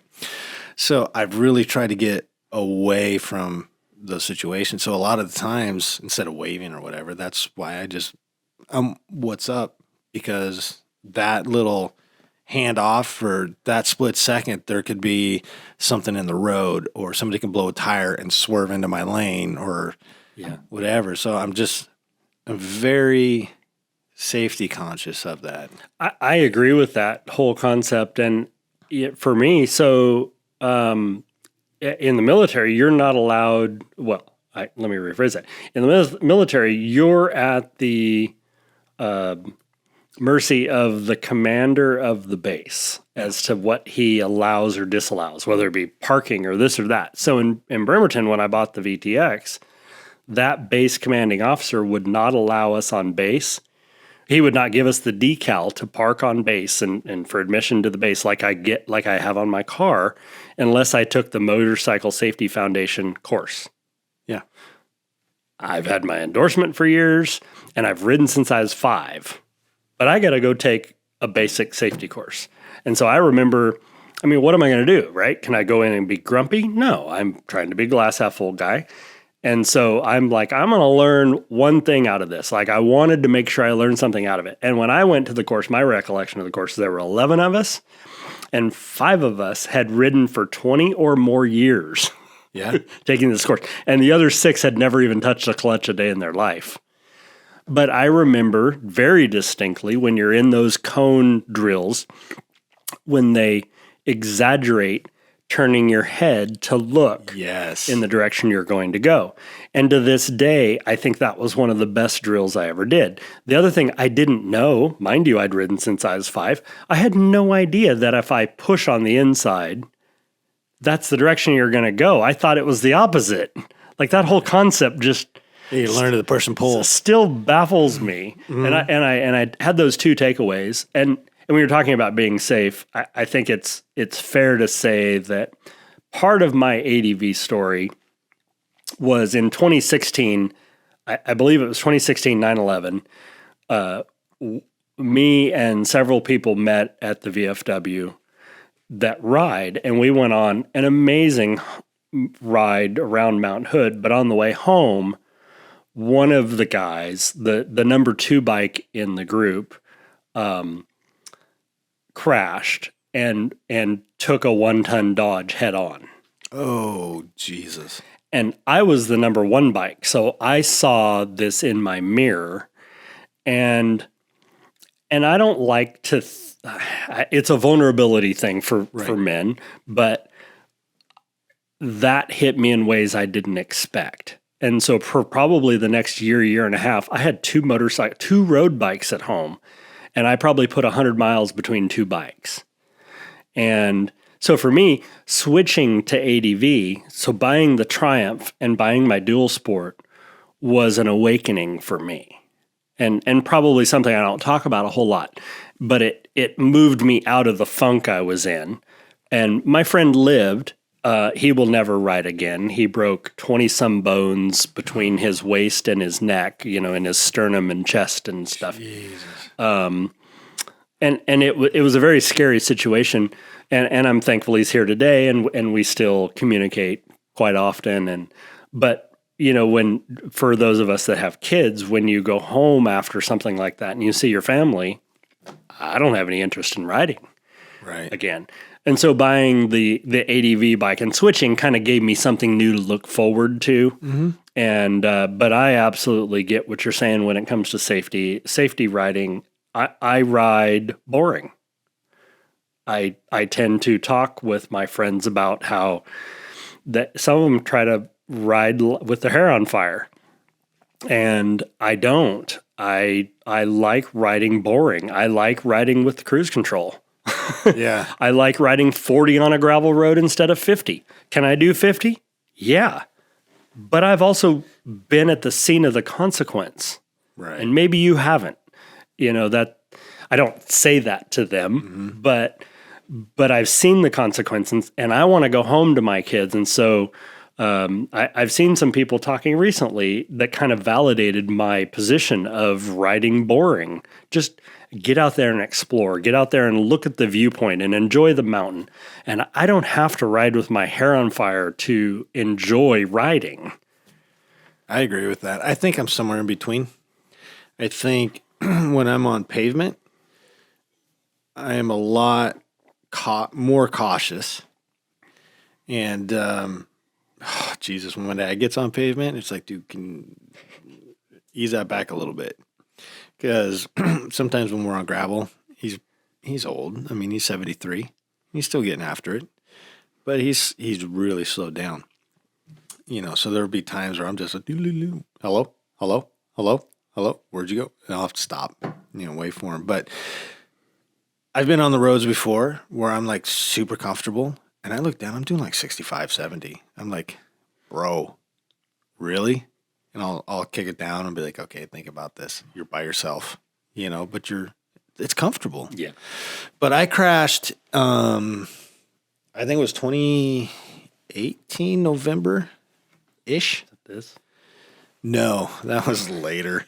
The old chin thing, that was a couple of years ago. But I crashed and I broke a bunch of ribs, right? And it was just a freak thing. And I was a little gun shy.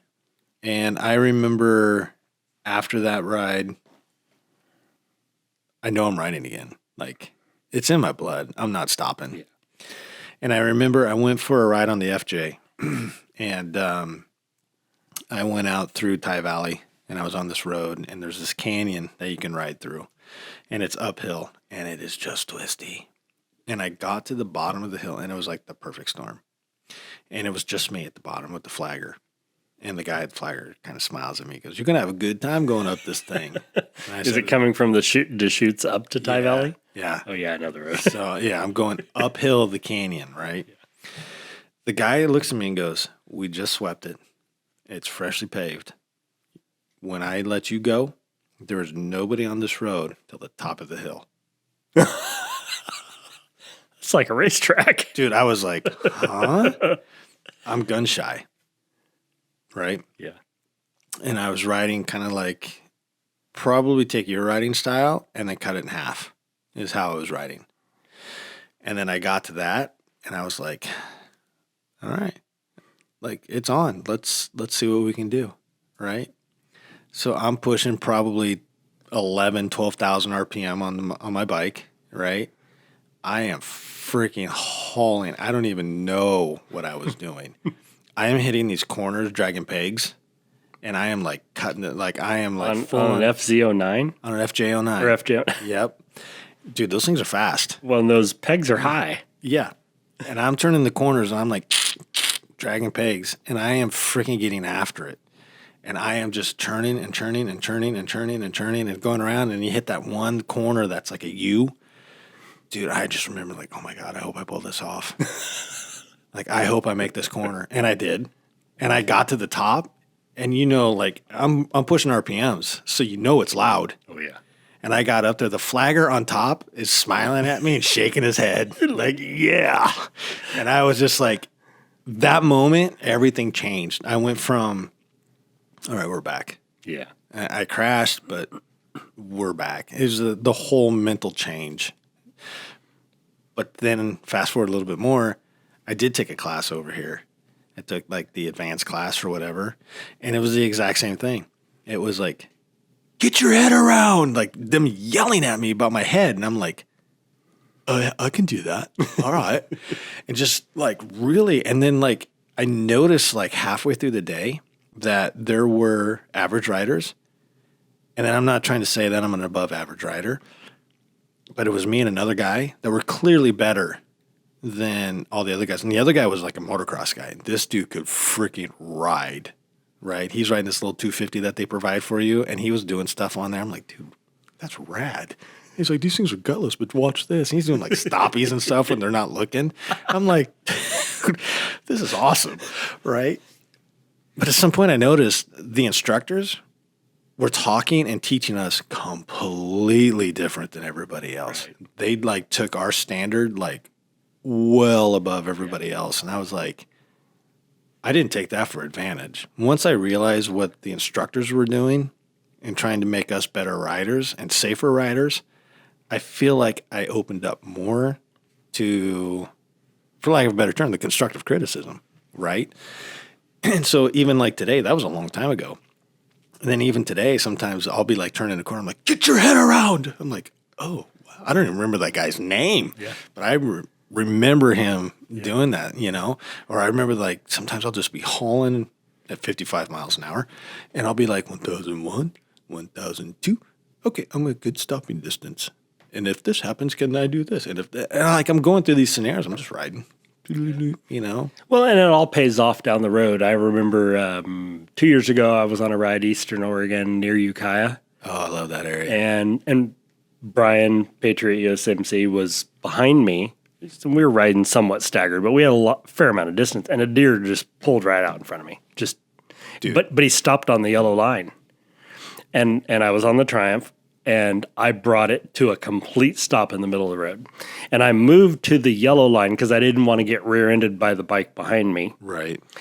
He recognized what was going on and was fine. But not only was I reacting to the deer, I was reacting to the rest of my surroundings by moving right onto the line so I didn't get hit. Yep. But I remember stopping, and Brian pulls up next to me and he says, "You all right, bro?" "You all right, bro?" Yeah. Yeah, bro. And I looked over and I said, "Yeah, I just need a minute." So, and big deep breaths. And I hadn't even realized what the feeling of all the ABS felt like. Oh, you haven't put it to the test yet? Well, I had, but like through that event. Right. Like I have no idea how I got to a stop. And then all of a sudden now I'm stopped. Oh, now I can process. Oh, all that vibration was my ABS. You know what I mean? Like as it was occurring, like in your car, you feel it. And I think you generally know when it occurs. This was all happening so fast that my mind never even processed my pedals and my right handbrake pulsing. Right. They were, but I didn't know it. Right. You didn't understand in the moment. Yeah. And then I stop and I'm kind of like, deep breath. Oh, whoa. You know, one of the instructors there, one of the things that I really took away from it is that people learn how to ride and they might take a motorcycle safety class at the very beginning of their riding career. And that's all the education that they get. And that's their riding style. They never do anything to improve it. And so that goes back to being able so close to the community college here, like going up there and doing the emergency stops. Like when I first bought the Africa Twin, I knew it was a completely different bike than the FJ and all the other bikes that I rode. So I took it up there and I specifically went up and started doing like emergency stops and swerves and stuff just so I can feel what the bike feels like. Yeah. And I encourage anybody that's listening, I don't care if you've been riding like my dad like 8,000 years, go either take a course or go somewhere or watch videos because there's a lot of instructors on YouTube. You know, MC Rider's one of them. I'm not sure he's really doing much anymore, but he's got good videos. You know, I got drill A, B, and C. You can do it in any parking lot. Yep. I enjoy Brett Tax. Oh, Brett Tax. Brett Tax is amazing. I've talked to him on the phone a couple times. He's rad. He's amazing. His videos are super educational. In the last about 3.5 years, I've taught 2 people, 50-year-old men who have that obligatory midlife crisis and want to learn to ride motorcycles. And I enjoyed it because I took my bike and we went over to the college and because I live near you and we set up the cones on those courses. Nice. And I would ride my bike to show them what they needed to do. And it was I really enjoyed taking myself back into those positions. And I have never gone back and taken any other courses.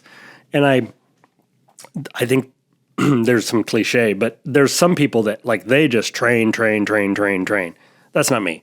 I don't have enough time in my life to just train. But I absolutely believe in training, and I recognize that we all can do more of it. And I appreciated how I felt each of those days after just showing them, and they're like, "Oh my God, I'm so glad you're here to show me that. I've tried doing that drill from the book and I didn't get what they were saying, but watching you in front of me, it made total sense." And I'm thinking to myself, because I was improving my own skills by doing it too, right? Right, yeah. You know? You ever watch Adventure Moto Skills? No. Follow him on it. Is that the one in Australia? No, he's in Dubai. Because there's one in Australia I've watched a bit. Yeah, this guy's in Dubai. His name's Michael. Dude, he does some stuff, and you're like, wait, stop, stop. And him and I have been friendly in the chats, and we've gone back and forth a little bit. And I did a video, and I was like, how the hell do you do this or whatever, And he was in my DMs. He's like, okay, do this, do that, put the bike like this. Really? I'm like, dude. So approachable. Yeah, oh, he's a fantastic guy. In what little I know of him, and I watch his videos and stuff, but he's one of those guys. He's like Brick Packs, but he, to me, he speaks a little bit different, but you never see him. He's not like Brett Thax, helmet off, hat on, right? He's just like helmet on all the time. Have you seen his most recent video? Did he not Brett? put the hat on? He didn't. And I'm like, oh my God, what? He must have lost it. I don't know. He puts on some good videos for sure, but I don't know, man. So we are 3 hours and 4 minutes right now. I think this is probably a good time just to shut her off, brother. Well, sounds good. Yeah. Thank you for the invite. I appreciate it. This is great. I enjoyed talking about the veteran community and how that impacts my life and, giving me the platform to share that. So I appreciate it. Yeah, I think it's important to bring it to the forefront. So tell us your socials. So on Instagram, it's AdvOregon. My channel there, I don't have a YouTube channel. I just do Instagram, and I try to keep it positive and no politics. That's kind of my personal rule of thumb. I want you to see my adventures. So I really don't even show much family stuff. It's camping and motorcycle riding, and sometimes it's my truck with a rooftop tent, but it's just adventures, exploring cool places and hopefully nice scenery. And sometimes some cool people along with you. Absolutely. Absolutely, man. Well, thank you for being here. I will put all the links to all your socials down there. And the VFW, send me the links for that, and we'll make sure those are all down there as well. So thanks for taking time for listening to this. This is the Motorcycle and PODcakes podcast, I guess. All right, man. We out. Thanks, brother. Awesome. Thank you. All right, bye.